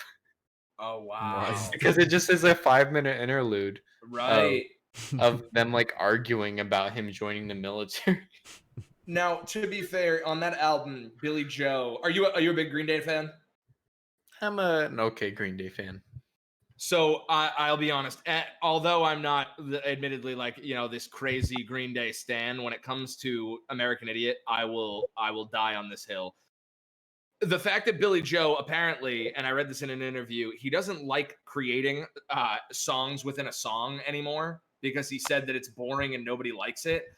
All of your best songs ever are songs within a song. You had like 2-part songs and 3-part songs and 5-part songs like Jesus of Suburbia. But that's what I was thinking about, because the music video of Jesus of Suburbia gets interrupted like 8 times. Wait, why doesn't he said he doesn't like it anymore? He said that it's boring and nobody cares. That's objectively and critically untrue. I completely agree with you. I thought he was doing it to troll originally, because I don't know if you saw that whole thread about how Green Day was trying to like troll their record label. Did you guys see that? I did not. Nah. Now, there was a big theory. I won't go into it too deeply, but there was like a huge theory that Green Day, for their last album on, I think it was Warner Brothers, because Billy Joe has been outspoken about how he hates them. Their last album on the label was supposed to be whatever the last one was. I don't know. It was terrible. And the singles that they were putting out were garbage. And people were like, oh, they're doing it on purpose to troll their record label so they can put out this album that like people had somehow found the album artwork and had found leaks and snippets of, and like in their studio sessions they'd been saying things about it, and then it turns out the whole time that it was some like 16-year-old kid who sounded exactly like Billy Joe Armstrong trolling the fucking whole world. And he made a whole fake Green Day album just to it, and it was pretty fucking good. It actually was pretty good. Because it sounds like Billy Joe the entire album. He's not as good a guitarist or a drummer or a bassist, but he sounds identical. Nick, what's the name of that album where the kid did a bunch of like songs that were supposed to sound like Weezer? Oh, Zerwi? No, that artist honestly is like, I think he has a dedicated. Yeah, Billy Cobb has 64,000 monthly listeners. And one of his albums is called Zerwi. Because of that album, Zerwi. But honestly, none of his top plays. Actually, you know what? No, they're just a bunch of songs that sound like Blue Album, basically. And I'm gonna listen to that. I'm gonna listen to that tonight. I'm not kidding. It's super. It's honestly like sweet. I like it. Blue Album or Pinkerton? Blue Album. Oh, it was a fast Blue Album. He's gonna say Pinkerton. That's why he's thinking. Nick and I have talked about this before, and for me, it's Blue Album. Wait, what have we said? I don't remember. We've been friends for so long. This was probably in like one of our first shows we played together, because we were listening to Blue Album on the way home, and I think I sang every lyric to it. I love Blue Album. And I was just like, really, there's just too many hits. Like, I can't pick a song that I don't like off that album. Listen, okay, you know what? I'm gonna pick the Blue Album just because Pinkerton is so fucking woe is me incel type of shit. It is. But you know what? Tired of Sex, Get You, No Other One, Why Bother, Across the Sea, The Good Life, El Scorcho, Pink Triangle. You said the best to last. I'm listing all the tracks in order. You know what? All those songs are. all the songs go really, really, really, really hard, and I loved them my sophomore year of high school. Right. But the thing is, he just needs to chill out. Fun fact here: Equipment covered "Tired of Sex" at a show one time. We did. Is it? Awesome. It's on film. Oh, is it? Is it on film? Did we?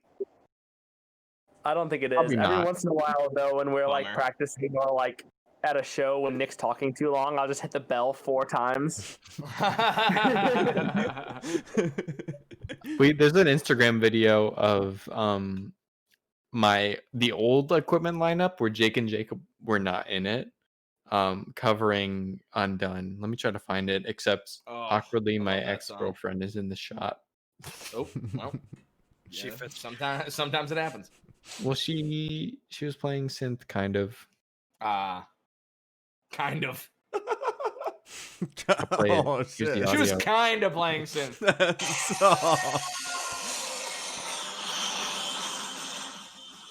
He's got it. Sounds like we definitely have film of this one. You probably can't hear it very well, but it's on our Instagram. It was slamming. Well, we're gonna find that one. Recall the names of a time once dead. A timeless reminder of things left unsaid. I should know this one, I think. That's definitely gonna be Lil Pump. It's Lil Peep. Oh, that's no, why. It's not. That was so close. It's not Lil Peep. Fuck. What is it? Literally, all of you know this song. It's Dogleg. Oh, bro, you didn't even. I don't know what the lyrics are. Their production is like. Sorry, what? I was just gonna say you didn't let me get to register in my head before he gives us the answer. Oh, I'm sorry. It was like 5 seconds. Go ahead. I was gonna say, what were you gonna say? The music is just like, it's like, all right, cool. We got a good take. Let's boost the reverb to like 500. It is hard to figure out what they're saying a lot. I thought the chorus of that song was "Will you be the fire on the wind?" for the longest time, and I was like, why the fuck is there fire? What song is that? It's Kawasaki Backflip. It's "Will you be the fire or the wind?" He's such a great screaming. I wish they amazing. weren't as good as they were. It really makes me feel like, damn, they're good. They really are. Just kidding. I don't wish anything, but also yeah. When we sat down with them, it was just they were super cool, and it seemed like they literally just sit around and play Smash like all the time. I know. That's been their entire career. Like we played with them. First time I saw them, they played with. It was another Swordfish gig, but it was at the Blind Pig in Ann Arbor, and at the merch table they had a Smash setup, and like a lot of people have said this online, but like they have a setup where like if you beat them in Smash, you get free merch, and no one beats them in Smash. Obviously, no one has ever beaten Chase at the merch, but he has also said numerous times that he worries that if the band gets big enough, eventually people are going to start like bringing their own controllers just to win free shit. And they're eventually going to regret making that a part of their live shows. That's kind of bragging rights in its own self, though. Like, you got pro Smash players. Yep, messaging and shit. For real. Yeah. How many pro players show up a day and like get free shit though? Like a few, maybe tops in some crazy event. Like if he's nasty enough, you know what I mean? He is disgusting. They've always been. I would wager equipment merch up against Nick or I in Clone Hero or Guitar Hero. Any game. There it is. What is Clone Hero?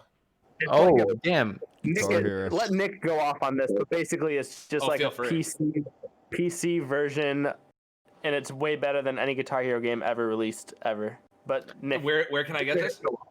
So Clone Hero, you can just Google it. It's like free download. It's a fan-made Guitar Hero clone. I'm playing that tonight.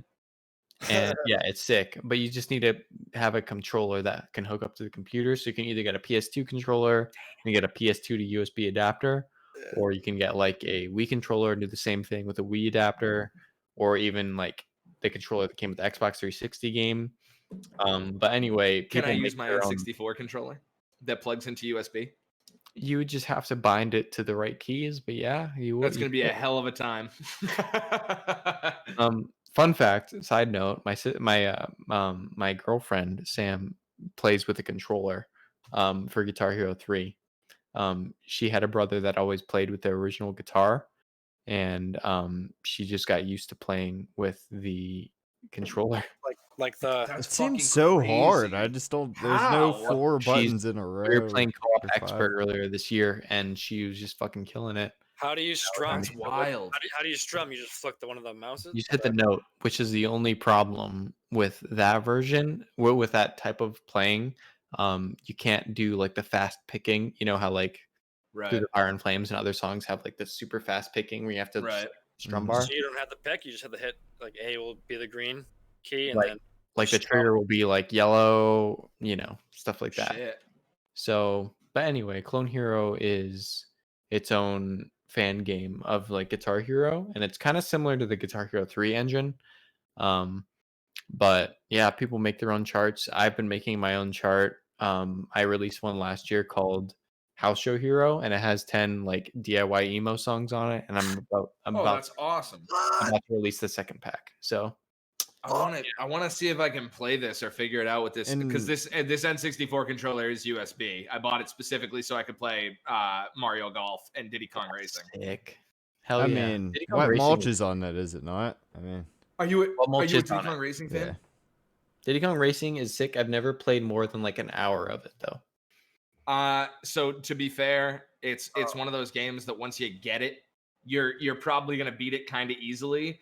But the cool thing for me, at least, I don't feel like many games on N64 back then had such like a weird storyline where like, sure, you go to each place, you race these people, but then at the end you realize like there is no end game until you beat all the time trials and get all the coins, and then you have to specifically drive to the lighthouse that then turns into a fucking rocket ship and goes to the moon so you can fight. Like, it's the most in-depth N64 game ever. And then there's like a whole new track list, and you have to fight Whiz Pig again for the second time. It's so sick. Spoiler alert.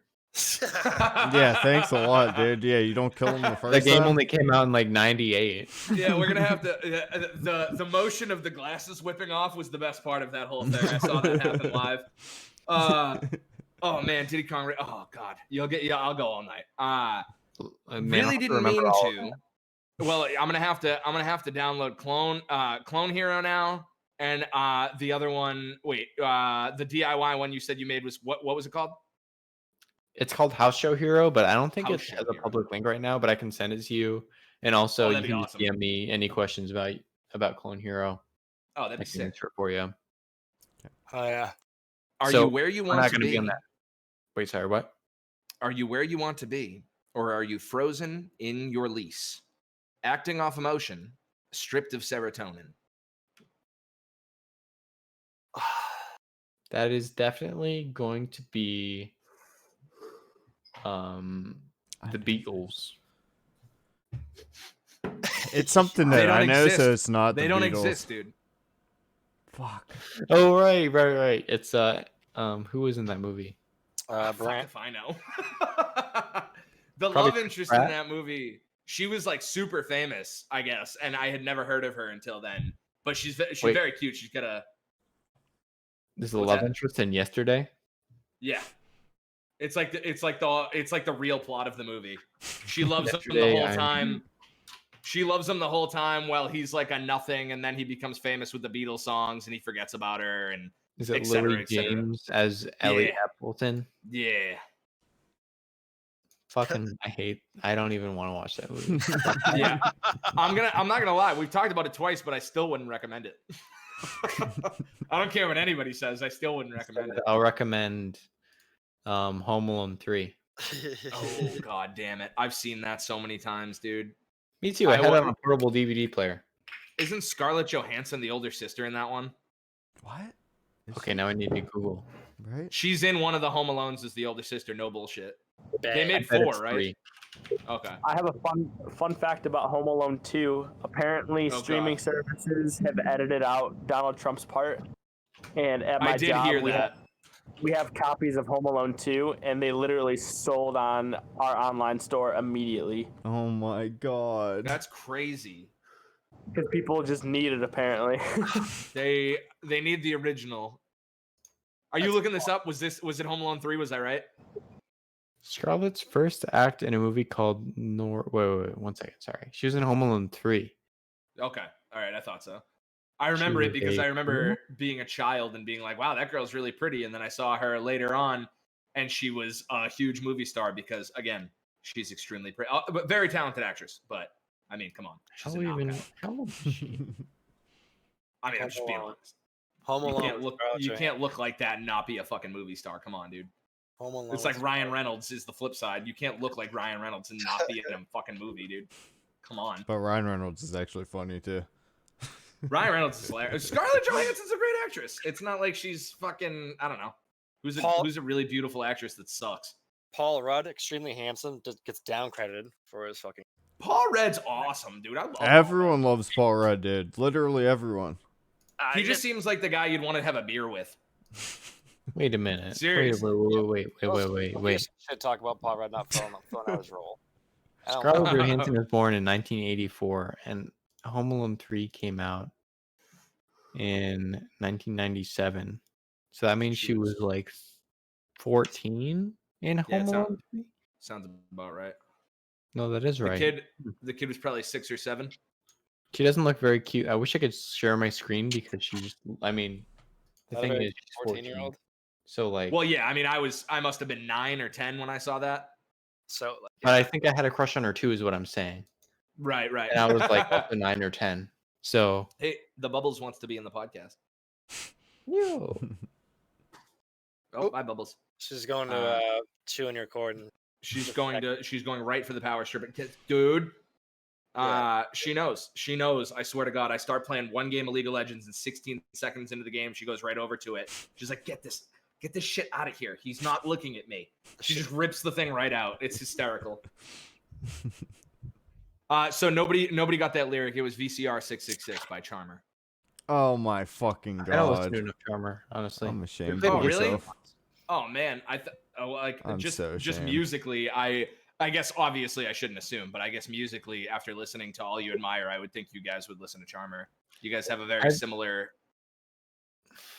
What were you gonna say? You guys have a very similar, like, clean emo. Like, I would say it's in the same genre. Obviously, that doesn't mean you guys have to be fans or anything, but there was one of the members of Charmer who joined after we played with them.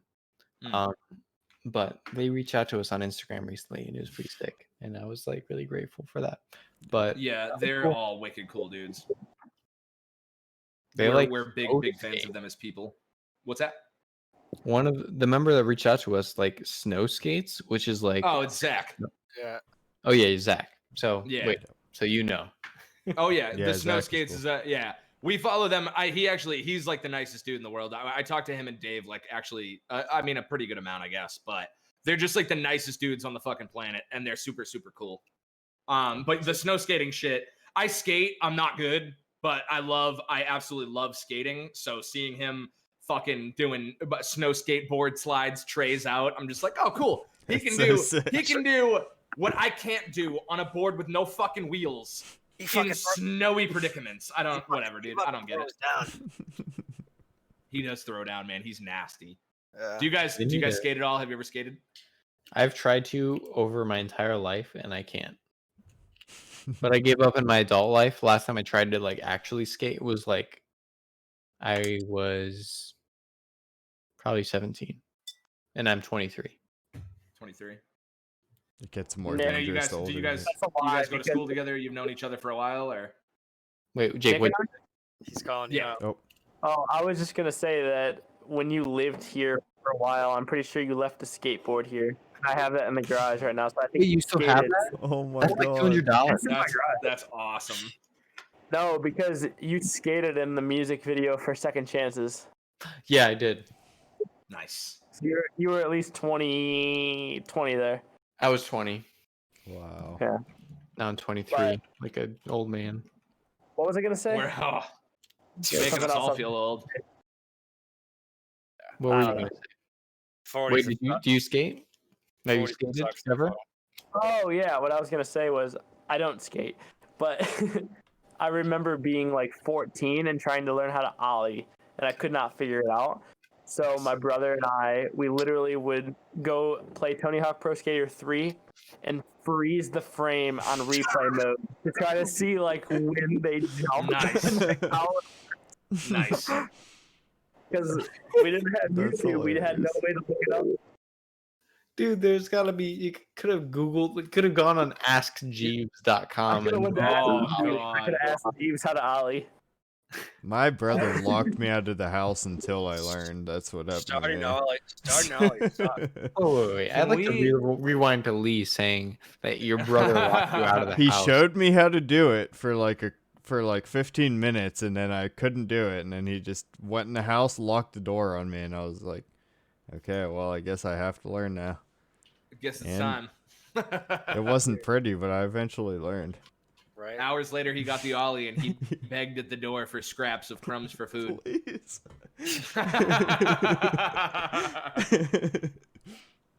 Wait, so you were talking about Tony Hawk Pro Skater 3. Oh, no, I'm sorry. We were talking about Ask Jeeves. I just want to go back to that real quick.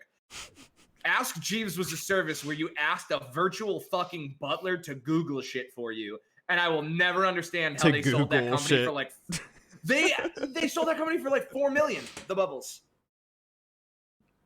Whoever sold it got the long end of the stick. Oh yeah, by far. The person who sold that got out clean. You ever seen the Tom from MySpace where he disses somebody who was like, "Oh, Facebook's this big deal now, and what are you?" He was like, "Oh, sorry, I sold like 1.5 billion worth back in like 2009, and now I live on an island that I own myself. Boo hoo." I was like, "Oh." I didn't know that, but I believe that. No one needs more than like $1 million. For real. If you have $1 billion, you literally could throw money at a fire for the rest of your life and still have enough to live. Yeah. I refuse to believe that these people have, I don't know. I don't even know how much, like, isn't Elon Musk like the richest person in the world now, officially? Yeah. Is he? I don't even know. Yeah, he passed, Bezos or whatever? Is it? Oh, he did pass Jeff Bezos? Yeah. I mean, I don't know how much they have, but I assume it's many billions. And disclosed. I just can't. Whatever's disclosed. Yeah, disclosed, right? They got an offshore account here, an offshore account there. I would just buy a whole town, throw the biggest concerts ever, hire the best bands, all my favorite bands. I would own the whole town. You could buy the emo community. You've basically explained an episode of Schitt's Creek. They bought a town. And they did whatever they wanted with it. You could give like $30 million to every like emo band with over 1,000 listeners and still have like more money than most people. All of them. Exactly. We'd have a radio station. We'd be promoting. I would be nonstop promoting. We'd have you could give $100 million to all of them. Like fuck, dude. Yeah, it would be fucking crazy. If I had, never mind $1 billion, dude. Come on. Money.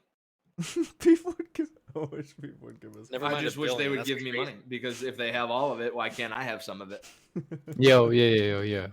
I like how your YouTube about section is just 3 drunk morons. Yep. Wow. That's what we are, baby. Well, I mean, and can you believe that people think we're industry plants? Well, I mean, look at us. Wait. Who thinks that? People on Reddit legitimately believe and accused us of being, and I quote, an astroturfing campaign. It was a yeah, they think that we're paid by a company. So what subreddit, we get these bands on. Stupid. It's the do-it-yourself emo Reddit. DIY emo. Yeah. But we love the do-it-yourself emo Reddit. It was just one person. Whoa. But it did get upvotes. I'm gonna go down. Well, that is true. I'm gonna go down with it. There we go. But our basic retort was, I mean, we just sit here and get drunk. If anybody's paying us to do this, then like, why do I live here and why can we outdrink you? That's the big question. Did I find it? I know they get like 1 top post a year. So the astroturfing campaign continues. What? See? On Earth? There it is. It was found just like that. On Earth? Yep. And we've just been. Am I even on Earth? We've been nonstop, kind of like cracking jokes around. Like, come on, if the 3 of us are gonna be planted for any fucking reason, look at the 3 of us right now. I'm sitting here with my fucking Razer headset on. Yeah, look at me. Do I look like an industry plant with this microphone? I bought the shirt from Savers like 5 years ago. Do people think there is money in the emo podcast game? Apparently so. They think that it's an up and coming business. I mean, if I had that much money, would I walk around with shit with holes in it all the time? Probably not. The shirt was $4 from Goodwill like 5 years ago, and I'm out here like. Is he got a hole in the shirt? We need to. Oh, Jake's got a hole in the shirt too. Oh shit. We're good. Oh my god. My socks look like fucking loaves of Swiss cheese. Yeah. But no, fuck it. There it is. I think they're underestimating the amount of emo bands that want to get drunk as an excuse for a podcast. Yeah, they really are. Which is Oso, Prince Daddy, and Dogleg and Oolong, apparently. And Charmer and Ogbert the Nerd. And I think that's it, right? Yeah, the 7. And obviously equipment now. And next week we have another guest, and we have a lot. The Booze and Tunes schedule is stacked. What's that? Who do you have next week? Oh boy, are we about to drop the bomb? Oh, we can next week. You don't have to. Next week we have Mom Jeans. Fuck Mom Jeans. Just kidding. We're big. Can I tell an excerpt about Mom Jeans? All right, let's hear it. Feel free. Well, of course, equipment started out on counterintuitive on their our first EP. Right. But one time I made a cover of their song Danger Can't, and it was like a synth pop, kind of like trap cover. And one time Eric messaged me and was like, yo, the song's better than the original. And I was like, that's awesome. What? And I was like, are you shitting me? Anyway, they got me into a gig for free, and then I saw them and either shook their hand or hugged them or something. It was one of the best days of my life. That's fucking awesome. How the hell did you start this conversation with fuck Mom Jeans? We need to start this one over because we do love. I want to get that out there. We do love Mom Jeans. No, I love Mom Jeans. I wish I could be a part of this podcast to interview Eric. That's incredible. Oh, dude. Well, if you want us to ask him anything specific, you let me know. We basically have, ironically, we've gotten every single fucking guest that we've had on just by me being drunk and DMing them on Twitter, very late night, and honest to God, the first person to hit me back was Chase from Dogleg. He was like, "Dude, this sounds sick. Let's go." I was like, "All right, cool. Sounds like a good time." Yep. Chase. Yeah, Chase is dope. That sounds like a type of. Chase is the shit. He, in his own words, he was probably up late being a degenerate at 3 a.m. just drinking beers, playing Smash. It seems like the best business model, though. To be honest with you, I mean, if the band has any interest, because we have been turned down. Origami Angel is straight edge, and I did not know, and I felt very bad. I didn't know that either. I felt very bad because I was like, dude, you don't you can come on and we can just do we can do a pod. We can all be sober. It's totally cool.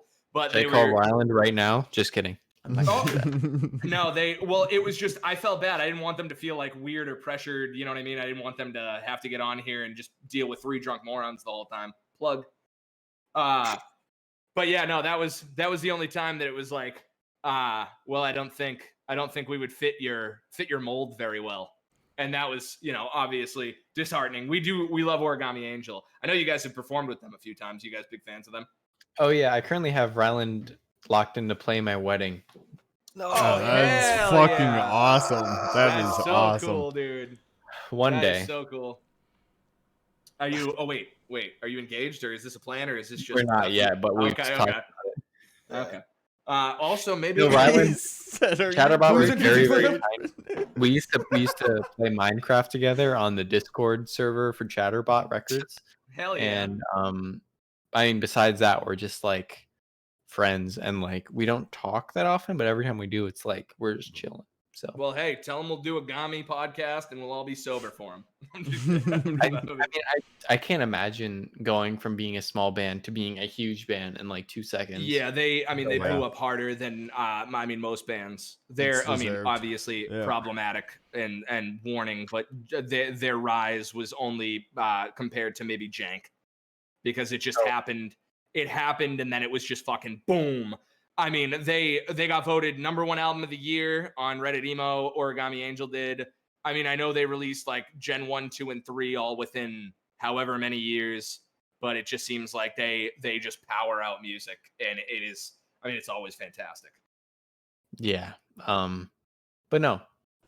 And you know what? I haven't talked to Gami in a long time. Last time I talked to them, I sent them an equipment demo like last summer. It was Rodney quarter to 8. Yeah.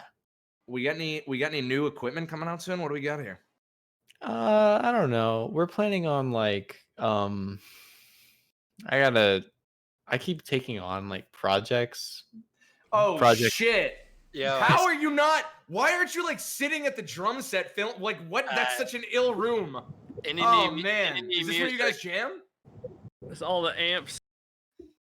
So okay. So All You Admire was recorded like 2 years ago, and we were just sitting on it. But right now we're not sitting on anything. We just have literally whatever is in my brain right now. So I just have to record that to a demo, and then we'll record it, and then it'll be out. And but like I have like 20 songs written right now. So is that what you meant when you said that All You Admire was always meant to come out after Madrigal? Yeah, that is what I meant. All right, gotcha. I feel like Madrigal was not meant to come out after All You Admire. I feel like Madrigal was meant to be like, all right, we're still fun, and then like, you know, serious time. Like we're about to go back to fun. Can I tell you guys how I found? Oh no, I'm sorry. Go. I was gonna say we could just demo right now over the audio of this podcast. I can just play. Yes. Exclusive leaks. Show me an idea. Exclusive leaks. I'm gonna say we probably shouldn't, but oh shit, what was I gonna say? Oh yeah, so if I can indulge you guys with a story real quick. I actually how I learned about equipment. Andrew up here one night, and I believe he was, I'm talking blackout wasted. And he just, on repeat, in Discord, on the Groovy Bot, just kept playing the same song over and fucking over. And I just kept hearing him scream the lyric, "You're a mess, Nick." And I was like, dude, what is this? Like, what do you keep playing right now? And that was how I found out about equipment. That was my fucking That's the jam. most our emo song probably we have. That was my fucking jam, dude. he just kept typing like whatever dash play, and it just over and over and over again. The fucking cup of vodka got me, dude. Like, cause I wrote that song when I was 17, baby. Look at me, dude. I'm sitting there with this fucking full hand in my fist. I'm like, ugh, late night with the fucking cup of vodka, dude. Fuck. That's how it has to be. No, I think that's all too relatable. Yeah. You guys, well, when you guys, so, songwriting wise anyways, it seems like the lyrics are, pretty straightforward for the most part anyways, especially a song like Coattails, something along the lines of maybe Sure or Steady is a better example. But what do you, like, what's the process usually when you're writing those? I know you said that it's in your head and you think about adding, but songwriting wise, like, how do the lyrics come along? I would say a lot of times I'm at my retail job, and I'm just kind of just like thinking, and other times I'll like actually dedicate time around it and go on my back porch and kind of just think like, okay, this is what I'm thinking. These are the ideas I've written in my notes app. Like over the past year, like I want to write a song about this, and it just kind of like comes out. And for example, like our song Wet Mulch, it's like our second most played song or whatever. It's a jam too. Thank you. I wrote the instrumental like forever ago, but I couldn't write the lyrics until it almost came out. Like I wrote it like pretty last minute, and it just like came out. Like I'm really bad at like just writing naturally. Like some people are like, okay, I'm gonna dedicate these days to writing. For me, it's like, okay, once every 4 months, my brain feels like spitting out what it's been processing. Right. And that's what it's like. And what was the question? Have we reached a level beyond tipsy? Are we getting there? I've been past it.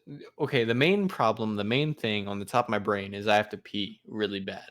Oh, dude, go pee. Take your time. I gotta pee. I'll grab too, another cold one. Yeah, no, take your time. Seriously. Peaches is asleep. No, absolutely.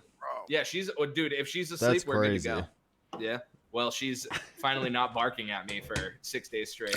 Lee Wargo, let me get a spin of that wheel, baby. Yeah, let's spin that. All right, so the Buffalo Bills have somehow came out with a W. Right? Yeah, we're not gonna. God. It landed on 2 bands, 1 choice. Oh, 2 bands, 1 choice again. All right, off the top of my head, Coldplay or Oasis? What? Oasis, duh. That's you heard a what I said. That's a flat out troll. I feel like after watching the Oasis documentary on Netflix or something. No fucking way. No chance. Oasis. Oh. Thank you. Wait, hold on. Okay, real quick. I'm sorry. Oasis documentary. Yeah. It can't be on Netflix. It's super cool. I would love to watch that. I would absolutely love to watch that. It's called Supersonic. It's from 2016. And Hulu. All right. Well, I know what I'm doing with the rest of the night. Either that or Mario Golf. I haven't decided yet. Which one? It's honestly super good. Like, I didn't know much about the band. Yeah, which Mario Golf?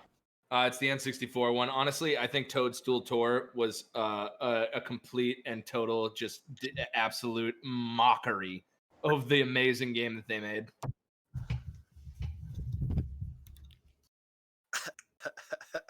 It's also on Netflix. Netflix? Wait, it is Netflix? I think it's Netflix, yeah. What the fuck? There you go. All right, I'm looking at this. Wait. Supersonic. Are you telling me I need to try the original N64 one? Because I haven't yet. Yeah, absolutely. My God. Okay. So I'm going to be honest with you. The reason that I like the first one better is because it's harder. That's the truth of the matter. Oh, okay. I've only ever played Toadstool Tour, but I love any Mario sports game, so... Yeah. I'm sure Mario Tennis on the N64, great as well. But Mario Golf is just like trying to actually beat so the better thing about it as well is instead of just like trying to win the championships and shit, you play unlockable characters and you're not allowed to know who they are until you're playing them. And like you have to actually beat their ass so you can unlock them. And you don't complete the game until you unlock every single one of them, including Bowser. Damn.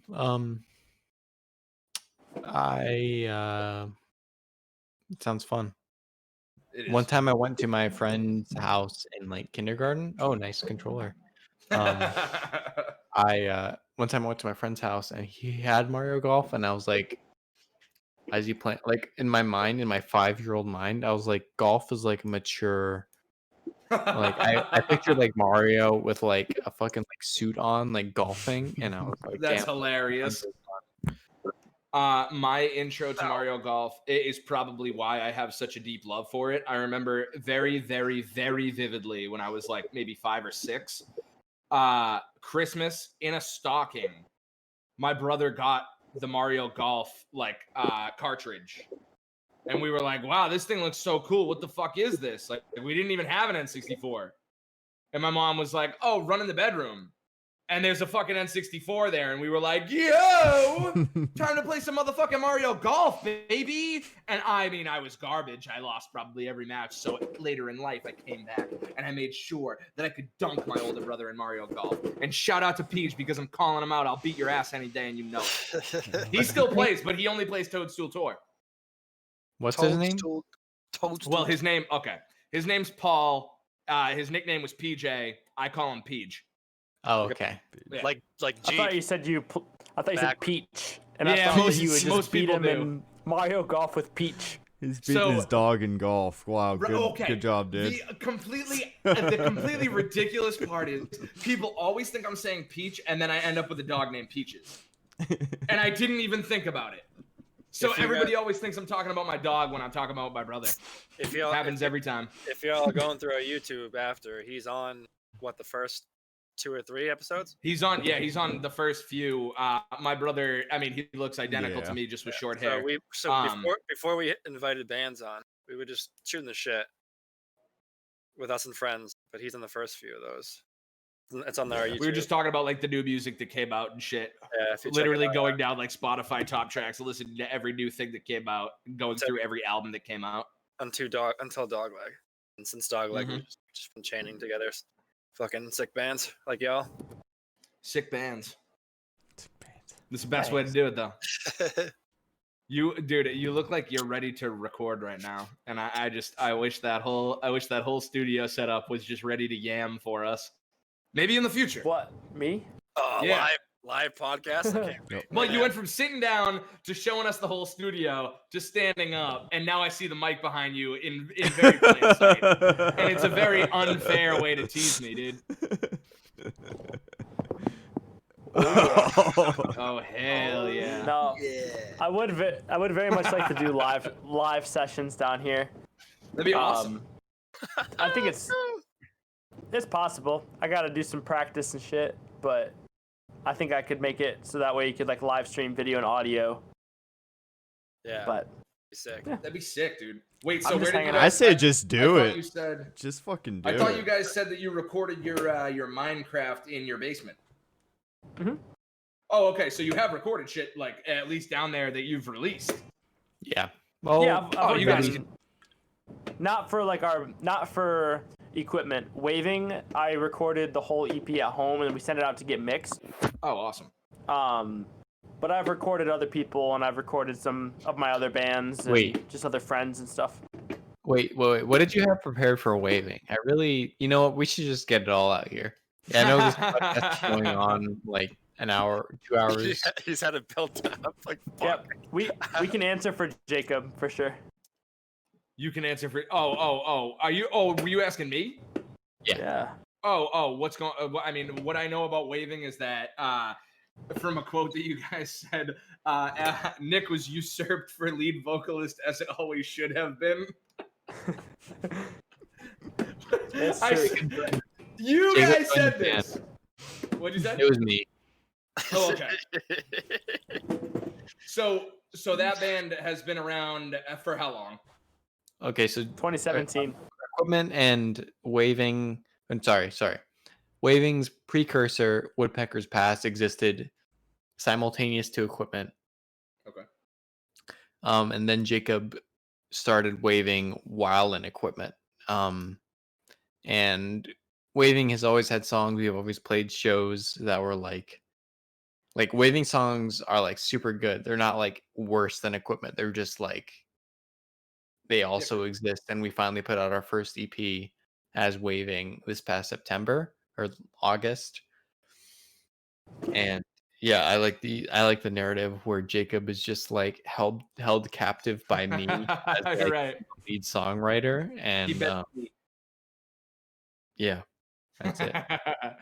I mean, honestly, I think it was one of the covers of Waving, if I'm not mistaken. It was like a distorted image of it was like a child sitting down. I thought that cover was fucking sick, dude. I stopped at that numerous times as I scoured your Facebook pages and just kept staring at it. I was like, this is sick, dude. Yeah, Waving. Wait. Okay, yeah, Waving. Sorry, I thought I was muted. The art for that EP was designed by their partner Bree. But yeah, the Waving EP is sick. We have been playing those songs since like September of 2017. Yeah. I have the first like demos of that stuff. We had like a shared practice place with some friends, and we were recording. I like took all my recording gear up there, and 2017, like it took 2 years for those songs to actually come out. 3 years. Long. Oh, 3. Fuck. Yeah, right. I know. It's literally it was literally 3 years until the song saw the light of day. It's cool though, because it's almost, I mean, I guess like in a sense, not like not definitively, but in a sense, it's kind of like a reimagination of Equipment.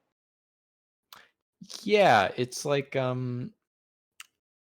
those a lot of those songs were written like right around the time of Jacob joining Equipment, and like now me and Jake are in Equipment, or sorry, me and Jake are in Waving, and we've actually already recorded more Waving music that's like gonna come out sometime.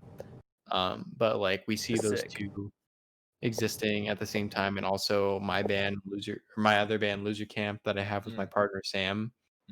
We just have so many side projects, and Jake has his own side project too. It's called My Own Desert Island. Oh, that's and awesome. I don't know. We just write too many songs to have under one band. Well, hey, that's a good thing, I think. Yeah. I always thought we should just be like Blink, and there's just like Mark songs and Tom songs, but there's Nick songs and Jake songs. And... Yeah, it all brings new people, anyways. You know, to all of the bands. So. I feel like I've been seeing a lot of the comebacks of like the dual singers and the dual songwriters these days. Yeah, my personal goal is to just have Equipment's on. Well, we're not on a label right now, but Waving is on Chill Wave Records. Loser Camp is on Sun Eater Records, which is run by Kit from Guitar Fight from Fooly Cooley. A few other good bands are on Sun Eater for sure. Jake's band isn't on a label currently, but like I just want to have like a, I don't know. I don't want any specific band to be like, oh, you know, they're just also an Equipment. Like I want every band to be its own thing.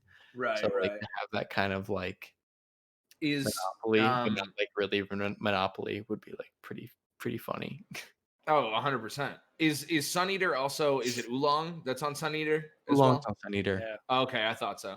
I remember reading the names. I see so many goddamn label names, but it's always like there's like a 6 or 7 collective of like the best DIY bands. That like sounds great. Counterintuitive and Chatterbot, and I see obviously Sun Eater a lot. I see what's the big fucking Triple Crown?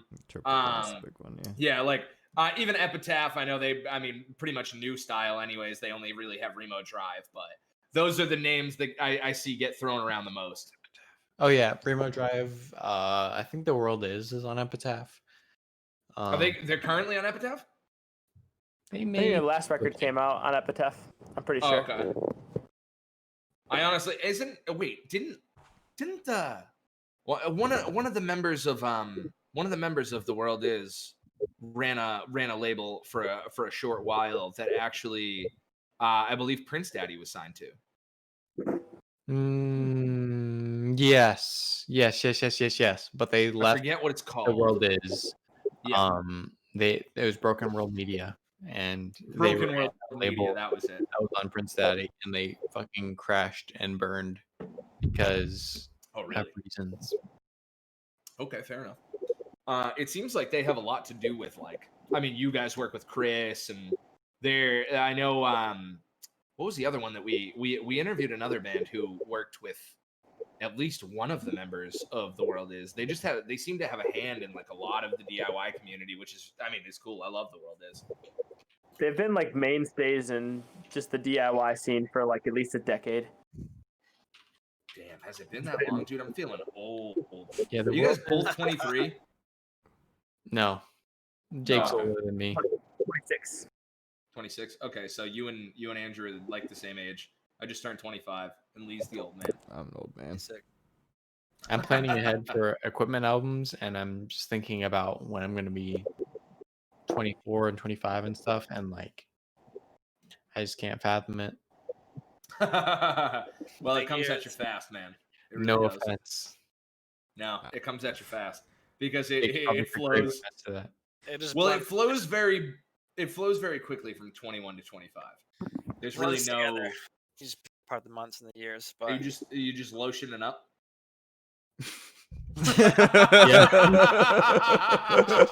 He's like he held it in his face for all of us, dude.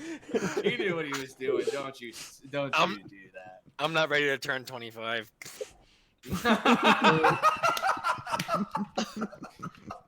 Better lube up.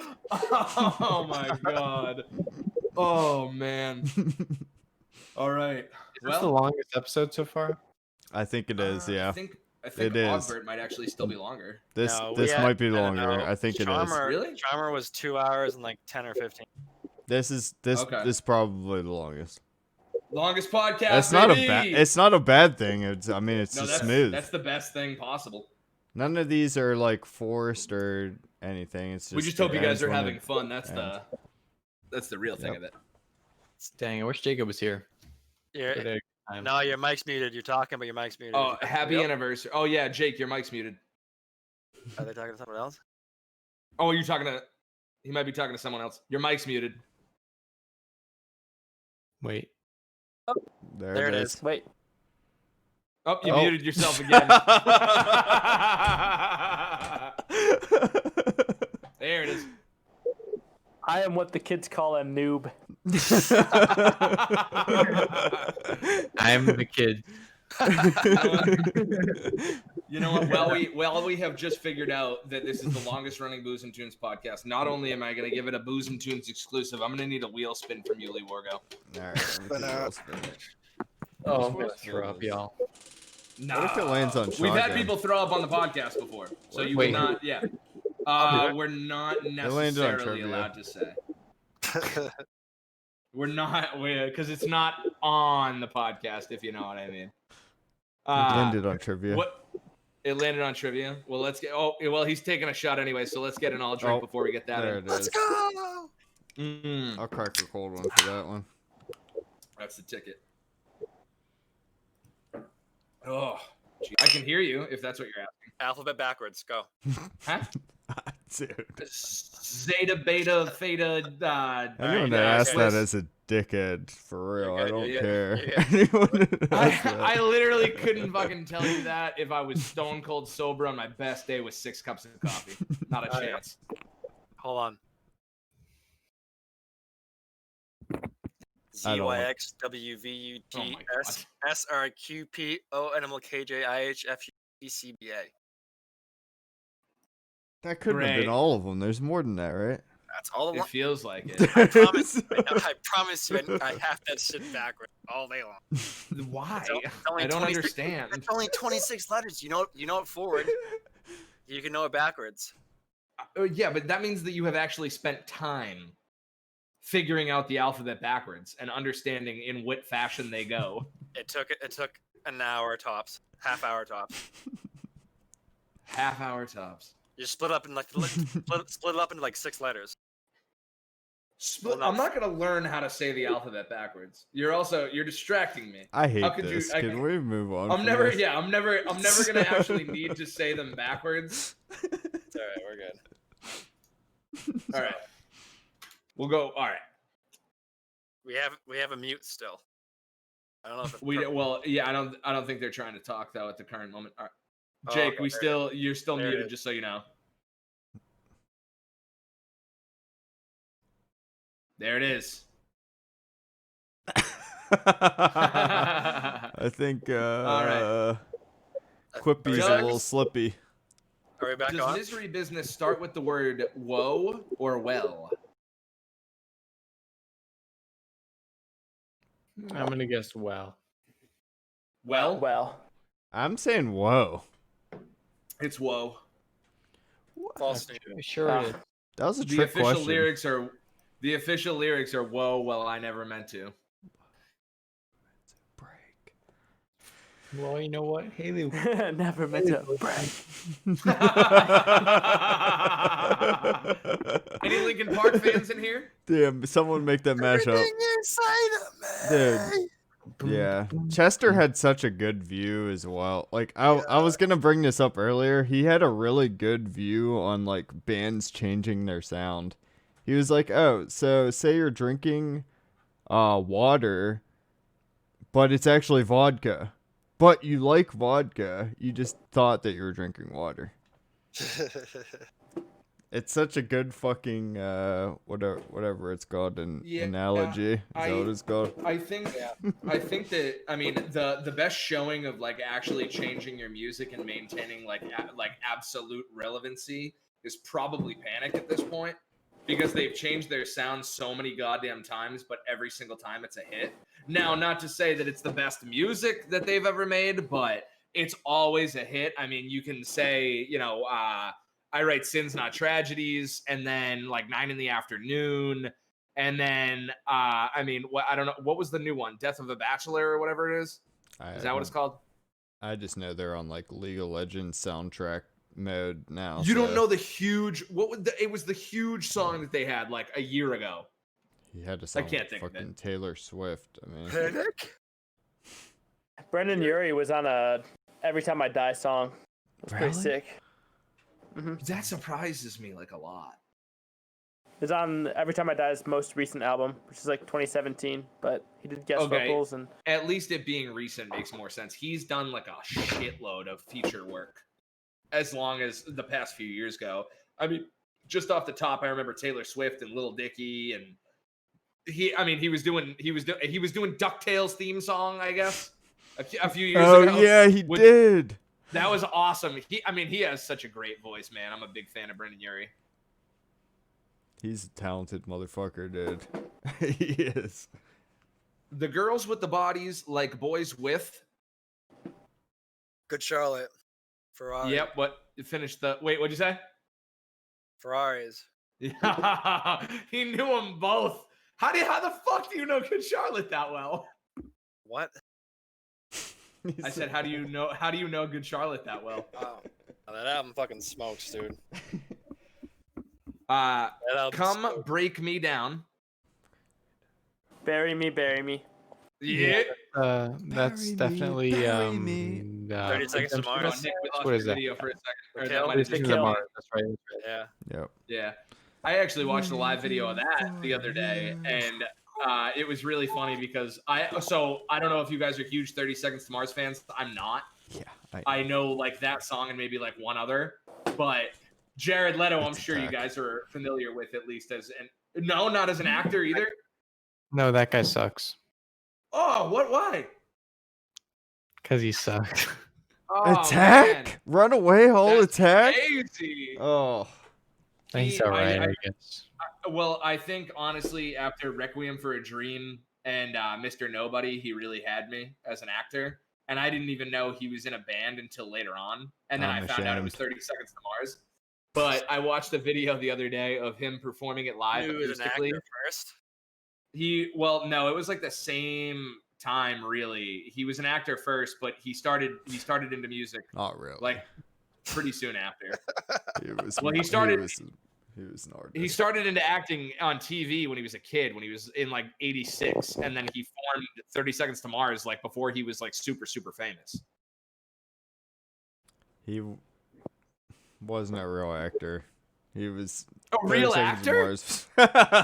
He was acting before you, motherfucker. He's a better But anyways, artist. yeah, so the top comment on this video of 30 Seconds to Mars was, damn, I guess when God was making people, they were just like, yo, give this dude everything. He's just a good singer, a good guitarist, good looking dude, great actor, like unfucking real, man. That hit me deep in the core because I was like, damn, if God made me that way, then it was just like, wow, just give him what you got. Just give him what you got. Just give him whatever you got left over. But okay, so that marks the end of what I had written up for trivia. The way we usually end these things off is we want to give you guys the floor for as long as you want or as short as you want. No problem, no pressure. We just want to hear what's coming out, what's going on. It doesn't have to be equipment. Obviously, we can get waving or any kind of things you got coming out. Please feel free. Let us know. Plug yourselves shamelessly.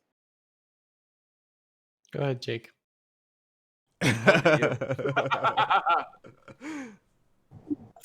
was still muted. I was just trying to make it convenient.